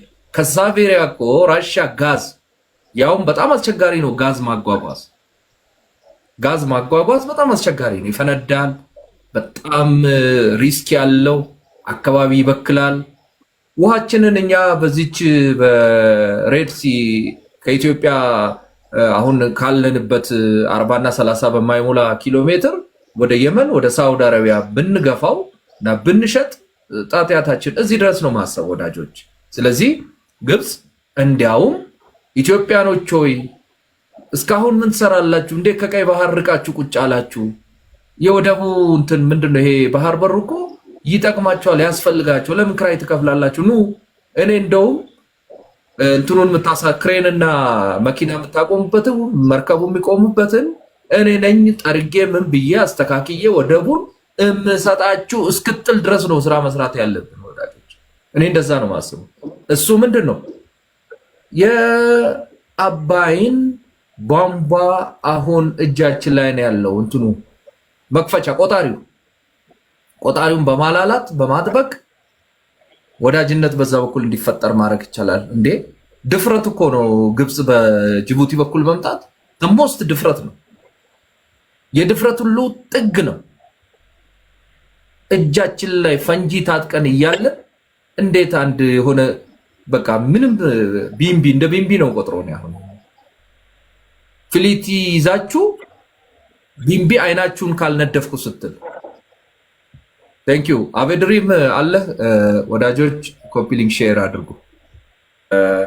ግብጽ ምን ነው ጅቡቲ ሄዳ በርግጥ የቆየ ነው ይሄ ነገር። ጅቡቲ ብቻ ሳይሆን በውስጣችንም ገብቶ ብዙ ወንጀል ሲሰሩ ነበር። አሁን ደግሞ ወደ ጅቡቲ አካባቢ ዱብ እያሉ ነው የሚል ነገር ነው እየሰማ ያለው።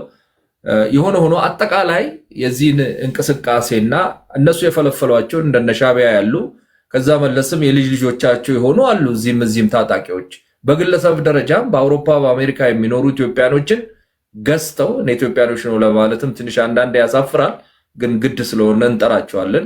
በሚዲያ በምን ሽፋን ሰጥተው እኔ ከግብጽ በፊት እኔ ንግደለኝ የሚሉ ሁሉ ተፈጥረዋል። ወይም ከግብጽ ጋር እስከ ቀራኒዮ ድረስ ሄዳለሁ የሚሉ ኢትዮጵያኖች፣ ለሻዕቢያ የሚከራከሩ ኢትዮጵያኖች። ለእውነት ቢሆን እኮ ለማንም ቢከራከሩ እኔ ችግር የለብኝም። ግን ሻዕቢያ እንኳን የማይከራከርበትን ነገር የሚከራከሩላቸው አሉ። ይሄን ስታይ የግብጽ እዚህ ድረስ እጇ መርዘም ኢትዮጵያ ምን አይነት እርምጃ መውሰድ አለባት? እንደ ህዝብስ ምንድነው ማድረግ ያለብን? እሺ ቤጂ አመሰግናለሁ። እንደምን ቆያችሁ ሁላችሁንም። እንግዲህ ያው እኛ ያው ፖለቲከኛ አይደለንም፣ እንደ ዜጋ ነው ነገሮችን የምናየው። እንደ አንድ ትንሽ እንደሚያነብሰውና ነገሮችን እንደምረዳ ሰው ነው የምናየው እና ዲቴል ፖለቲካውን መተንተን ብዙ ነገር ቢቀርም ብዙ የተሻሉ ኢትዮጵያውያን ብዙዎች አንተ ጋር የሚቀርቡ አሁን አበድሪም ያነሳቸው ነገሮች አሉ። በጣም ትላልቅ ሰዎች እየመጡ የሚያነሳቸው ጥሩ ነገሮች አሉና ያው ፖለቲካ አስተሳሰብ ቢኖረንም ፖለቲከኞች ስላልሆን የሚሰማንን በምንረዳበት መንገድ በፕሮፌሽናችን በምንረዳበት መንገድ ነው ነገሮችን የምናየው እና የግብጽ እዚህ መምጣት እኔ ብዙም አይገርመኝም። ግብጽ እኮ ኢትዮጵያ ውስጥ ገብታ በዘር በጎሳ እያናቆረችን ግማሹ አንተ እንዳልከው ከግብጽ በፊት ነኝ ሰደኝ እያለ ከፊት ለፊት ሆኖ የግብጽን ስራ ይሰራላት ነው እየሰራላትም ነው ያለው። በዚህ በኩል አልቻል ስል በዚህ በኩል አልሳካ ስል የጀመረችው ዙሪያውን መዞር ነው። ዙሪያውን መዞር የጀመረችው ዛሬ አይደለም። ግብጽ ሱዳን ላይ ሶማሌ ላይ ሞከረችው፣ ስታየው የሚሳካ አልመሰላትም። ሱዳን ላይ ሞከረችው፣ አልተሳካም። ለዚህ ያላት አማራጭ ራሷ እግሯን ይዛ መምጣት ነው የነበረባትና ወደ ከኤርትራ ጋራ ያው የሄዱበትን ጽምዶ ነው ምንድነው የሚባለው ሻዕቢያና ህዋት ፈጸሙት። ልክ እንደዛው ኤርትራና ህዋት አንድ ጋር ሆነው ጽምዶ ፈጽሟል ከግብጽ ጋራ በሚታይ መንገድ። የኤርትራው መንገድ አላዋጣ ስል ከህዋት ጋራም ያለው መንገድ አላዋጣ ስል የኢትዮጵያ መንግስት ጥንካሬ በግልጽ እየታየ ሲመጣ ያን መንግስት ማጥራት ከቻለና የእርምጃ ከወሰደ ቤት በኩል ነው ለኔ አሸባሪዎች መሳሪያ ማቃባል የሚችለው የምን እሳቤ አላት። ኢትዮጵያ ዳርዳር የሚዞረው ውስጥ ያለንን አንሴትልመንት ወይም ደግሞ ውስጥ ያለንን ያለ መረጋጋት ለመጠቀምና ውስጥ ያሉ ባንዳዎችን ስርባቸው ውጪ የሚያዩ ሁሉ ጊዜ መገዛትንና ባርነትን የሚናፍቁ በራሳቸው መቆም የማይችሉ አንዳች የፖለቲካ አስተሳሰብና የፖለቲካ አቋም የሌላቸው ገንዘብ ለሰጣቸው ሁሉ የሚታዘዙ ተላላኪዎች አሉ ኢትዮጵያ ውስጥ ብዙ እኛ ፖለቲከኛ ነን የሚሉ ሰዎች በእውነት ለመናገር አንድ የፖለቲካ ስታንድ የላቸው።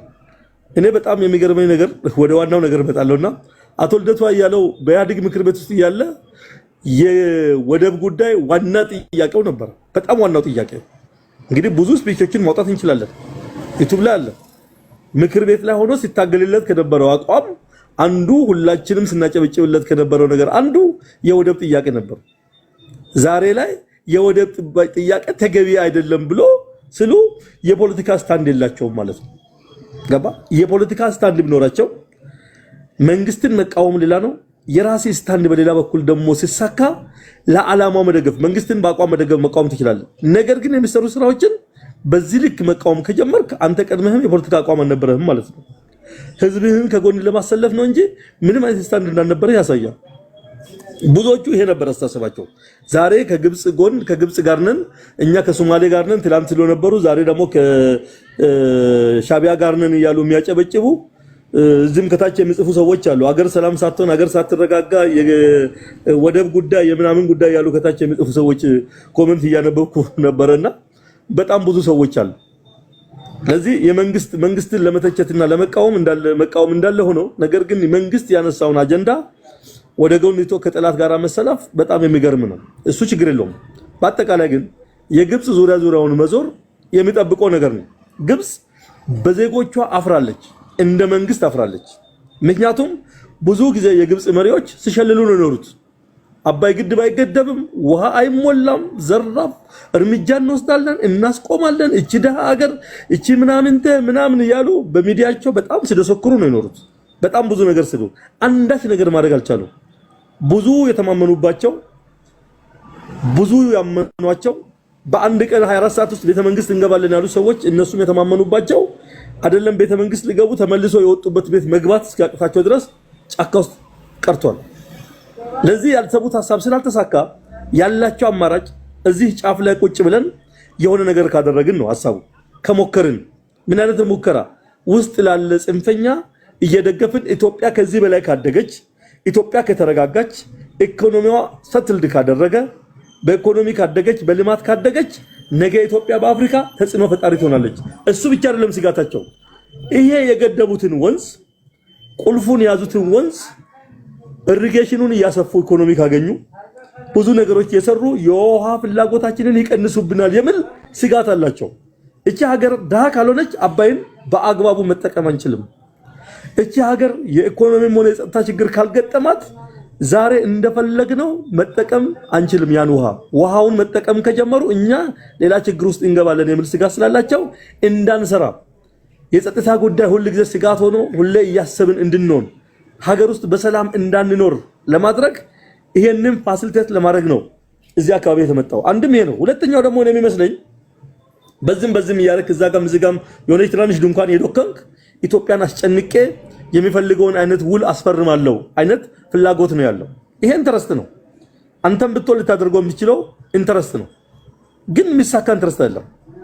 የኢትዮጵያ መንግስት እንዲህ ላለች ጥቃቅን ነገር የሚሰበር መንግስት አይደለም። አሁን ያለው መንግስት የድሮው መንግስት አልተሰበረም። ዛሬ ላይ መንግስት በብዙ መንገድ ራሱን እየገነባ ራሱን እየለወጠ ነው ያለው። ለዚህ ይሄ የሆነ ባለበት ሁኔታ እነኚህ ነገሮች ይለወጣሉ ብሎ ማሰብ ተገቢነት የለውም እና አሁን የግብጽ በዚህ በኩል መጣች፣ በዚህ በኩል እዚህ ጋር የሆነ ነገር ሰራች ምናምን የሚባለው እሳቤ ለሀገራችን ያን አህል በጣም ከባድ ስጋት ሊሆን አይችልም። ምንም አይነት ነገር ሊሆን አይችልም። እሷ ለመደራደር ነው እዚህ ጋር የመጣችው። ለዚህ የኢትዮጵያ መንግስት ደግሞ ትልቁን ነገር ስለያዘ ግብጽ ጅቡቲ ጋር ስለመጣች የኢትዮጵያ መንግስት ለግብጽ የሚሰጠው የሚለቀው አቋሙን ፍብረክ የሚያደርግበት አንዳች ነገር የለም። እኛ የኒውክሌሩን ቁልፍ ነው ያዝነው። ለዚህ በዚህ ልክ ነው መታሰብ ያለበትና አሁን ግብጽ እዚህ ጋር መጣች የሚለው ነገር አይገደኝም፣ ነው ብዙም ማሳሰበኝ። ግን በዋናነት የግብጽ ፈረሶችን አሁንም ቢሆን የኢትዮጵያ ህዝብ ተረድቶ ሀገራችንን ለማዳከም የሚሰራው የግብጽ መንግስት በፋይናንስ እና በመሳሪያ ብረዳ ዋናው ተሸካሚ ያሳሰቡ ተሸካሚ ሆኖ ሀገሩን ይወጋ ያለው ባንዳው ስለሆነ ባንዳው ላይ የሚሰራው ስራ በጠንካራ አካሄድ መካሄድና መሰራት መቻል አለበት። የተሰሩ ያሉ ስራዎችም አሉ። ትናንትም ዛሬም የተሰሩ ያሉ ስራዎች አሉ። ከዚህ የበለጠ ጠንከር ብሎ ብዙ ነገሮች ተስተካክለው የሚመጡ ነገሮች በቅርብ ጊዜ እንደሚኖሩ ተስፋ አደርጋለሁ። በአጠቃላይ ግን የግብፅ እዚህ ጋር መምጣት ያን ያህል ለሀገራችን ኢሹ ሊሆን አይገባም በፍጹም። እኛ በነምናምን መንደር ፖለቲካ አይደለም። እኛ የሀገራችንን ጉዳይ ሀገራችን ውስጥ እንጂ የምንወስነው ከሰፈር በመጣ ነገር አይደለም። ሁለተኛ ጅቡቲን ብትሆን የጦር ሰፈር አትፈቅድላትም ኢትዮጵያን እንድትወጋበት። ያም ማድረግ ከሞከረች ጅቡቲ ለራሷ አደጋ ውስጥ ነው የምትገባው። መጫወቻ ሜዳው እዛው ጅቡቲ ላይ ነው መሆኑ። ጅቡቲ ናት የምትጠፋው። ለዚህ ጅቡቲን ቢሆን የንግድና የምናምን ከሰጠቻት እንጂ የጦር ቤዝ እዛ መስርታ ኢትዮጵያን እንድትወጋ ጅቡቲን ቦድ አትፈቅድም። ምክንያቱም አደጋው ይበዛ ነው ሆነው። ጉዳዩ ጦርነት ነው። ሊመጣ የሚችለው ነገር አደገኛ ስለሆነ ጉዳዩን በዛ ልክ ነው እኛ የምንረዳው። በእነሱ ሜዳ የምንጫወት ከሆነ ጫወታው ማንን እንደሚጎዳ ግልጽ ነው። ለዚህ ያን ኃይል አያሳስብንም ለማለት ነው። ቤጄ አንድ ጉዳይ ስላለች ነው ገባለሁ መልሼ በኋላ። እሺ ቴንኪው አመሰግናለሁኝ። ሉባባ በጣም ቆይታለች። ወደ እመጣለሁ። ዌልካም ብያለሁ። ዋንጋሪ እሰጥሃለሁ 2 ደቂቃ ለሉባባ እንስጥና ወደ አንተ እመጣለሁ። ሉባባ አለሽ? አመሰግናለሁ ባሬንቱ አመሰግናለሁ። እነሱ ባሉበት እኔ ማውራት ከባድ ነው። ዋንጋሪ ይናገር እድሉን ሰጥቻለሁ። በጣም ነው አመሰግናለሁ። መስማቱ ደስ ብሎኛል። እሺ ሼር አድርጎ ወዳጆች ታብታብ አድርጉ። ዋንጋሪ ቀጥል። ቴንኪው ሉባባ በጣም አመሰግናለሁ። በእውነት የእሷንም ጊዜ ልጠቀምና ውድ ኢትዮጵያውያን ግልጽ የሆነ ሀሳብ እንዲኖራቸው ስለፈለግኩኝ ነው። በዚህ አጋጣሚ አንድ ቴሌግራም ቻናል ፎሎ አድርጉ። ሬድ ላይን የሚል ቴሌግራም ቻናል አለ። ይሄ ቻናል ስለ ጂኦፖለቲክሱ ስለ ምስራቅ አፍሪካ ጂኦፖለቲክስ በሚገባ የሚተነትን ምርጥ የጂኦፖለቲካ ተንታኝ ነው እና ሬድ ላይን ብላችሁ ቴሌግራም ላይ ጆይን አድርጉት። ይሄ ግለሰብ ፍሮም ሶቨርኒቲ ቱ ሰብ ኮንትራክተር ሃው ዘ ሲአይኤ ኤሪትሪያን ሰሴሽን ኤንድ ዘ ቲፒኤልኤፍ ሜድ ኢትዮጵያ ፓውን የሚል ምርጥ መጣጥፍ አለው።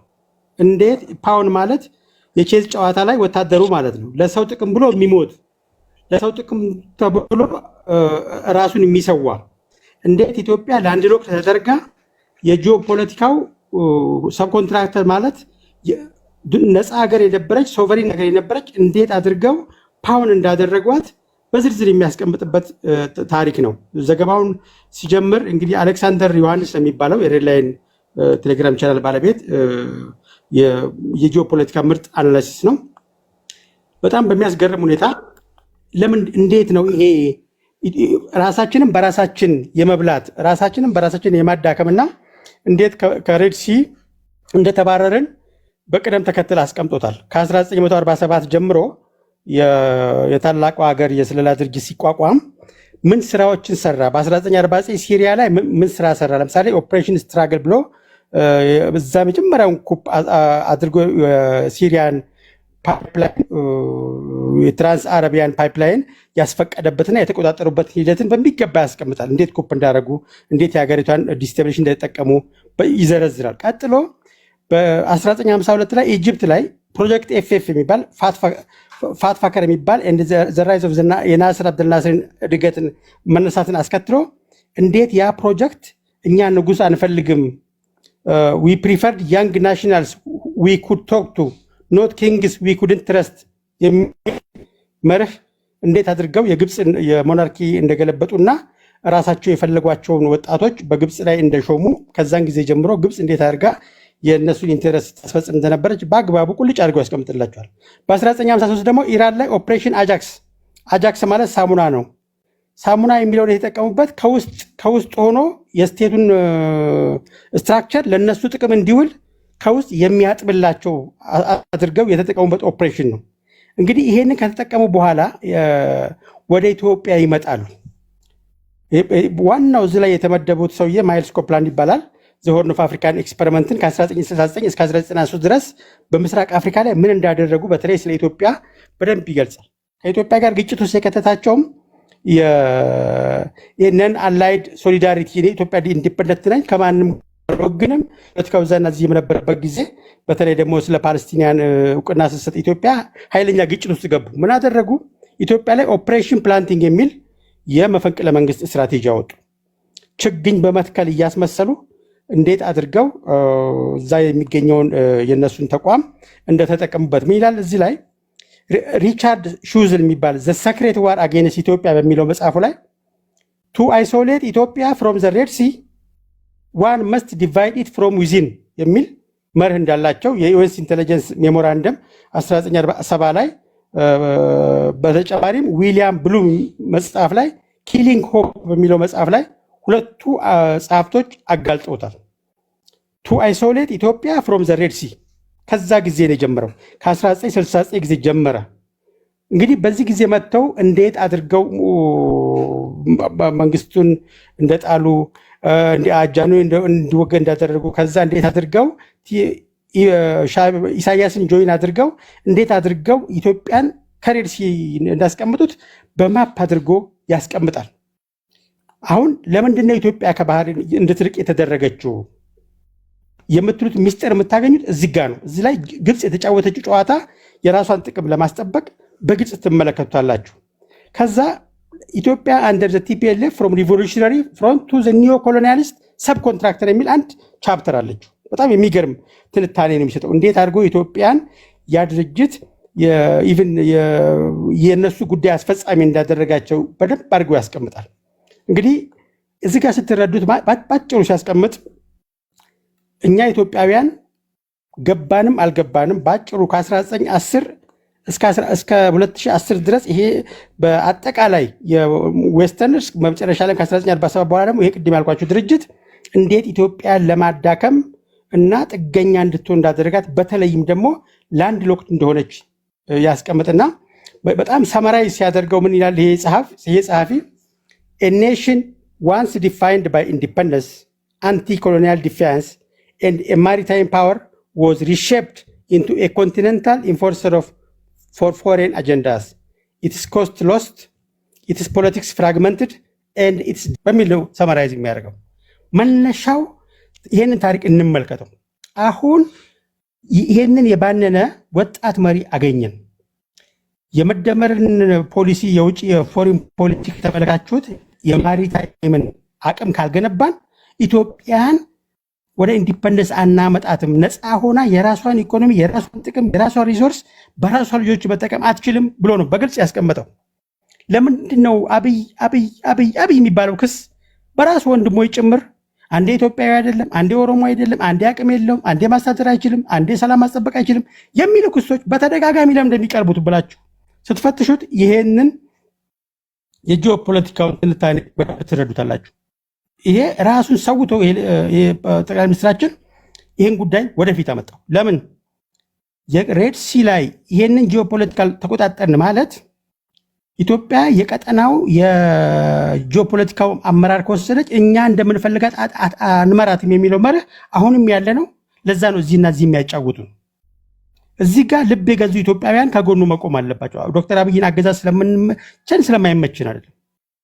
የዚች አገር ቁልፍ ችግር የቱ ጋር እንደሆነ ገብቶታል፣ ሰርቶበታል። አባይ ነበረ የሁሉም የችግራችን፣ የፖለቲካው፣ የእርስ በርስ ውጊያው፣ የድህነታችን፣ የኢኮኖሚው፣ የሁሉም የስቴቢሊቲ አባይ ነበር። አባይን ገድቧል።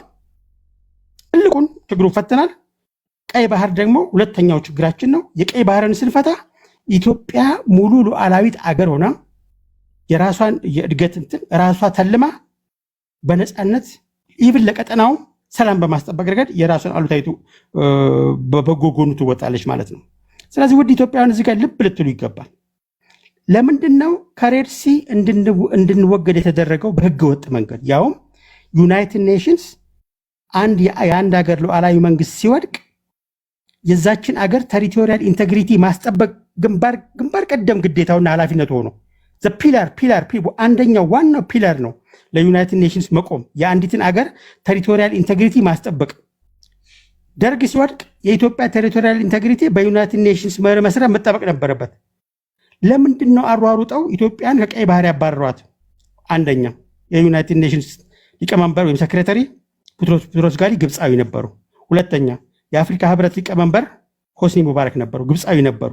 ስለዚህ የዓለም አቀፉን የዩናይትድ ኔሽን መርህ ጥሰው ቅድም ያልኳችሁን ኢትዮጵያን ከሬድ ሲ በማድረግ ፖለቲካን ፍራግመንትድ በማድረግ ኢንስቴብል በማድረግ ጥገኛ የሆነች ፓወን ማለት ለሌላ አገር ኢንተረስት የምትቀልጥ ሻማ ማለት ነው። እንደዚህ አድርገዋት ነው አልገባንም ዊዝን እንደ ሶፕ የተጠቀሟቸው ደግሞ የኢትዮጵያውያን ኤሊቶች ናቸው። ለምሳሌ አቶ ልደቱን ጠቅሳቸዋል። አቶ ልደቱ የአዴፓን የፓርቲያቸው አንዱ ዓላማ የአሰብ ወደብን አስመልሳለሁ የሚል ነበር።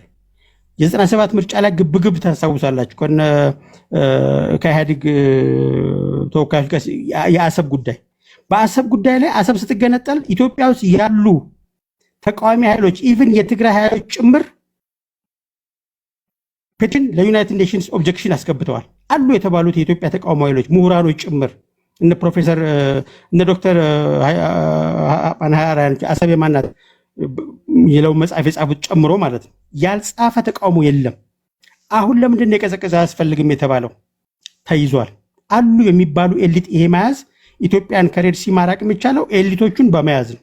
ስለዚህ ስለ አሰብ እኛ ሰላማችን ሳይመጣ ስለ አሰብ አታንሳ ብሎ አጀንዳ ይሰጣል።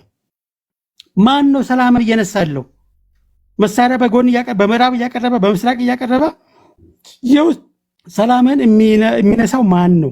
ማን ነው ኤጀንታቸው? ምንድነው የሻቢያ ስራ? የሻቢያ ስራ እኮ እንደ አገር ሪስፖንሲብል ሆኖ አገሩን ማበልጸግ፣ አገሩን ማሳደግ፣ ለአገሩ ኢንዱስትሪ ማምጣት አይደለም። ቁጭ ተብሎ የተባለውን ምስራቅ አፍሪካ ላይ ሰላም መንሳት ነው።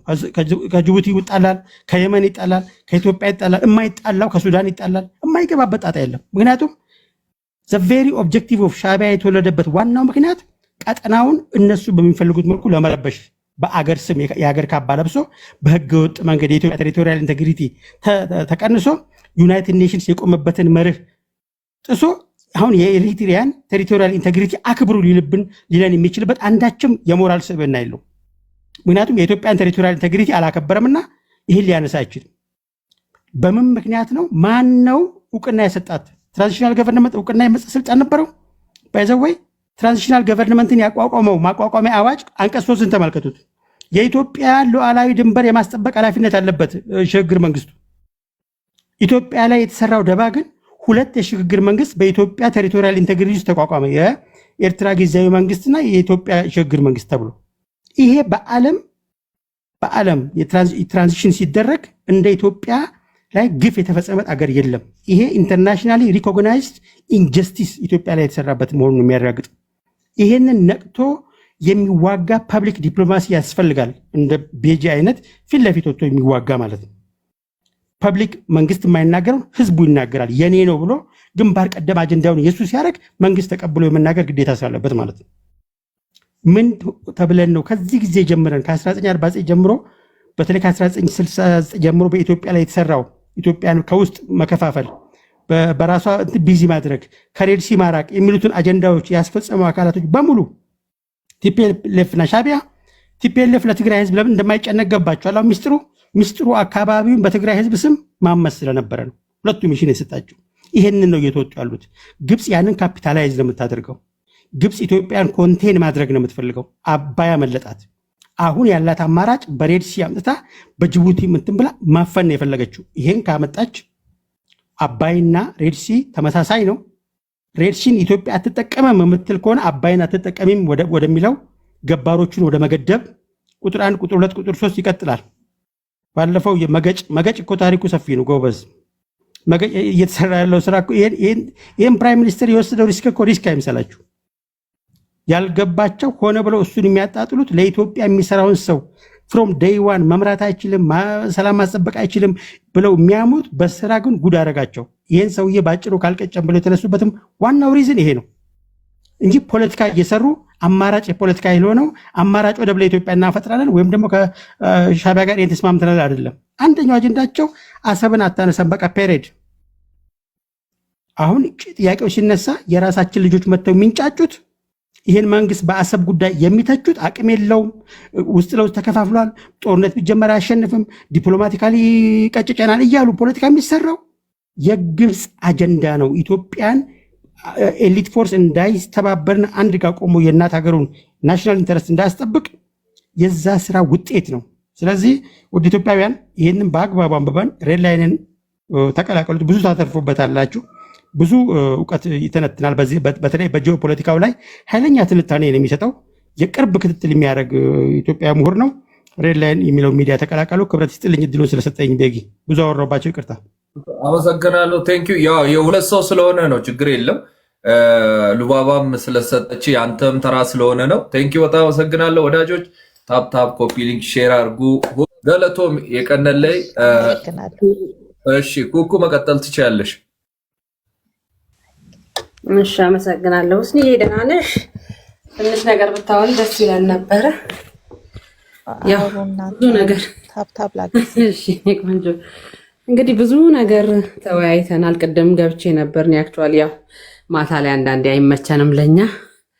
ለዛ ነው ከስሮኝ ስሰማ የነበረው። የሚሆነውን ነገር ፕራክቲካሊ እያየነው ስለሆነ አሁን ባለን ነባራዊ ሁኔታ ግብፅም ሆነች ሻቢያ የመጡበት መንገድ የየራሳቸው ፍላጎት ቢኖርም የጋራ ፍላጎት አላቸው። ሼርድ የሆነ ኢንተረስት እና እንደገና ደግሞ ፓርቲኩላርሊ እንደየሀገር ደግሞ የሚፈልጉት ነገር አለ። ያንን የነሱን ፍላጎት ኢትዮጵያን ላይ ሲያስተገብሩም እንደዛው የጋራ ፍላጎታቸውን በሆኑ ሰዎች ላይ ይጭናሉ።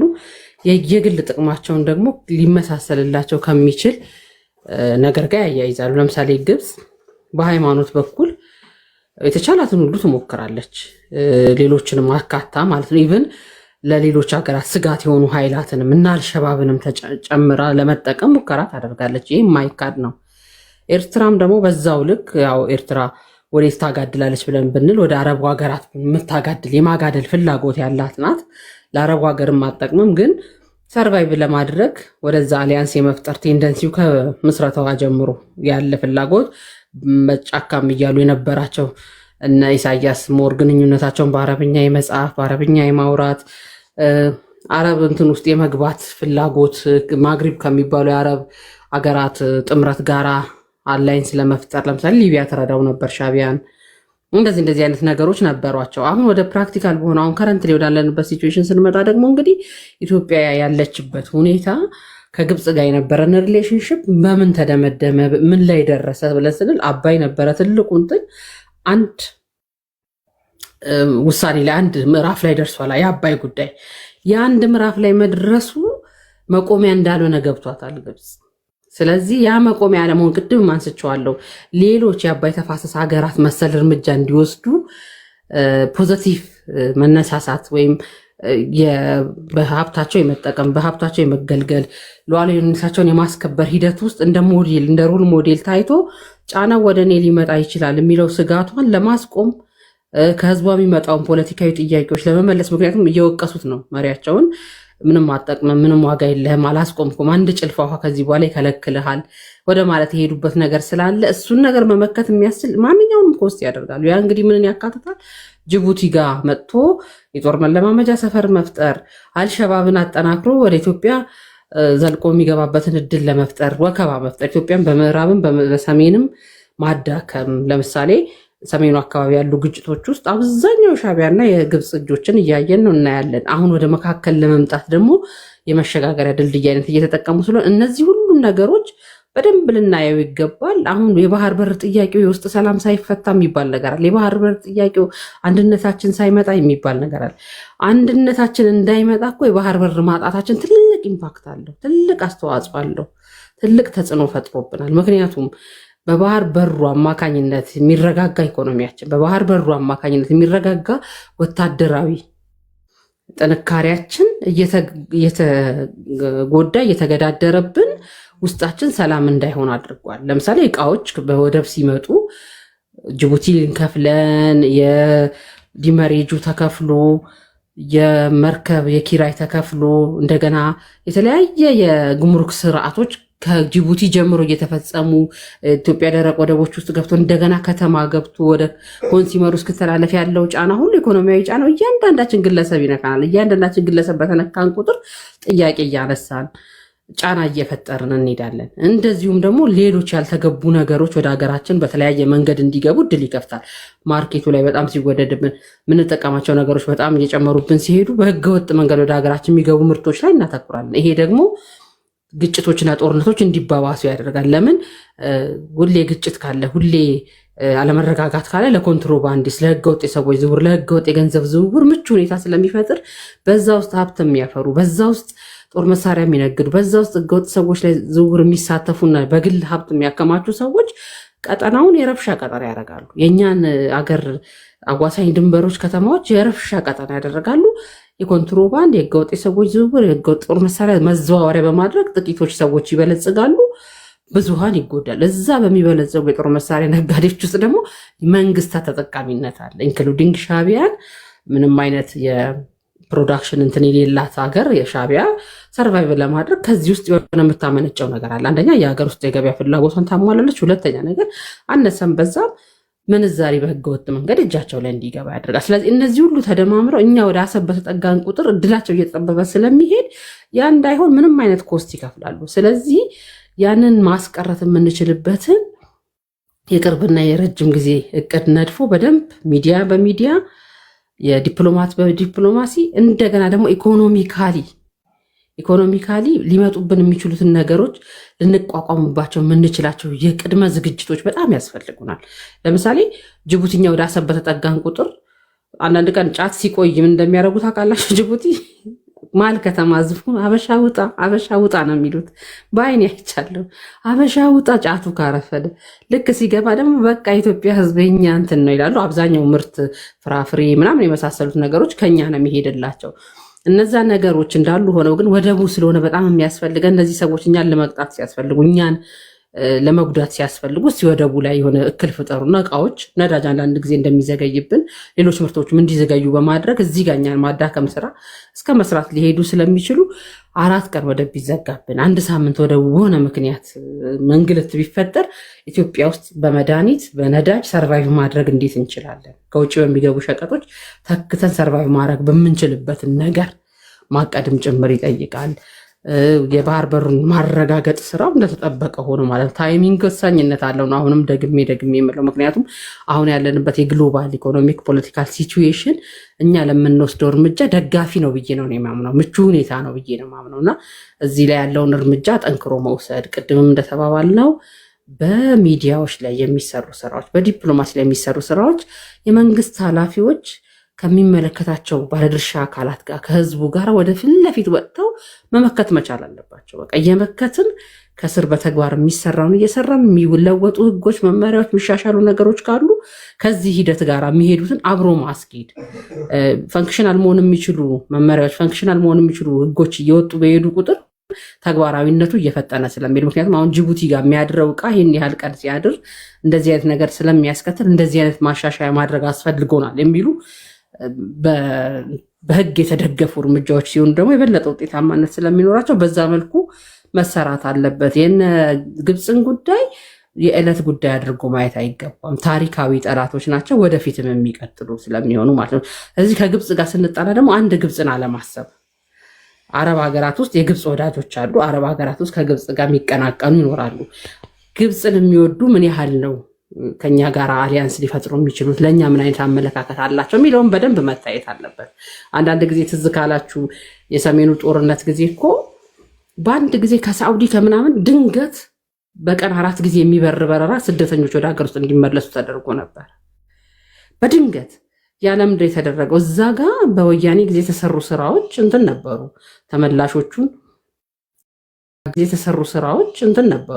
ተመላሾቹን ስናነጋግር የመጡበትን ሁኔታ ስንጠይቅ ሊሰጡን የነበሩ መልሶች በጣም አስገራሚ ናቸው።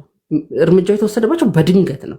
ልክ እኛ ውጊያ ውስጥ ሆነን ባለንበት ሰዓት በቀን 4 አውሮፕላን የበረረበት ጊዜ ያለ ከሳዑዲ የሚመጡ ዜጎች ማለት ነው። ሲመጡ ደግሞ በሚያሳዝን ሁኔታ ይመጡ። ምንድነው ጫና መንግስት ላይ ኢኮኖሚያዊ ጫና መፍጠር፣ የዲፕሎማሲያዊ ጫና መፍጠር። ምክንያቱም በማስ የሚመጣ የስደት ተመላሽን መልሶ ማቋቋም ምን ያህል ዋጋ እንደሚያስከፍል አስቡት። አንዳንዶቹ ከተማ ናቸው፣ አንዳንዶቹ የሚመለሱበት ሩቅ ቦታ ነው። የሎጂስቲክ የሰው ኃይል የሪሃቢሊቴሽን ስራዎች የሚጠይቁ ነገሮች ነው። ስለዚህ እንደሱ አይነት ነገርም ሊመጣብን ስለሚችል እሱን ሁሉ ያሰበ ዝግጅት፣ እሱን ሁሉ ያካተተ ማንነትና ቁመና ላይ ልንሆን ይገባናል። ቴንኪው ቤዚ፣ ያመሰግናለሁ።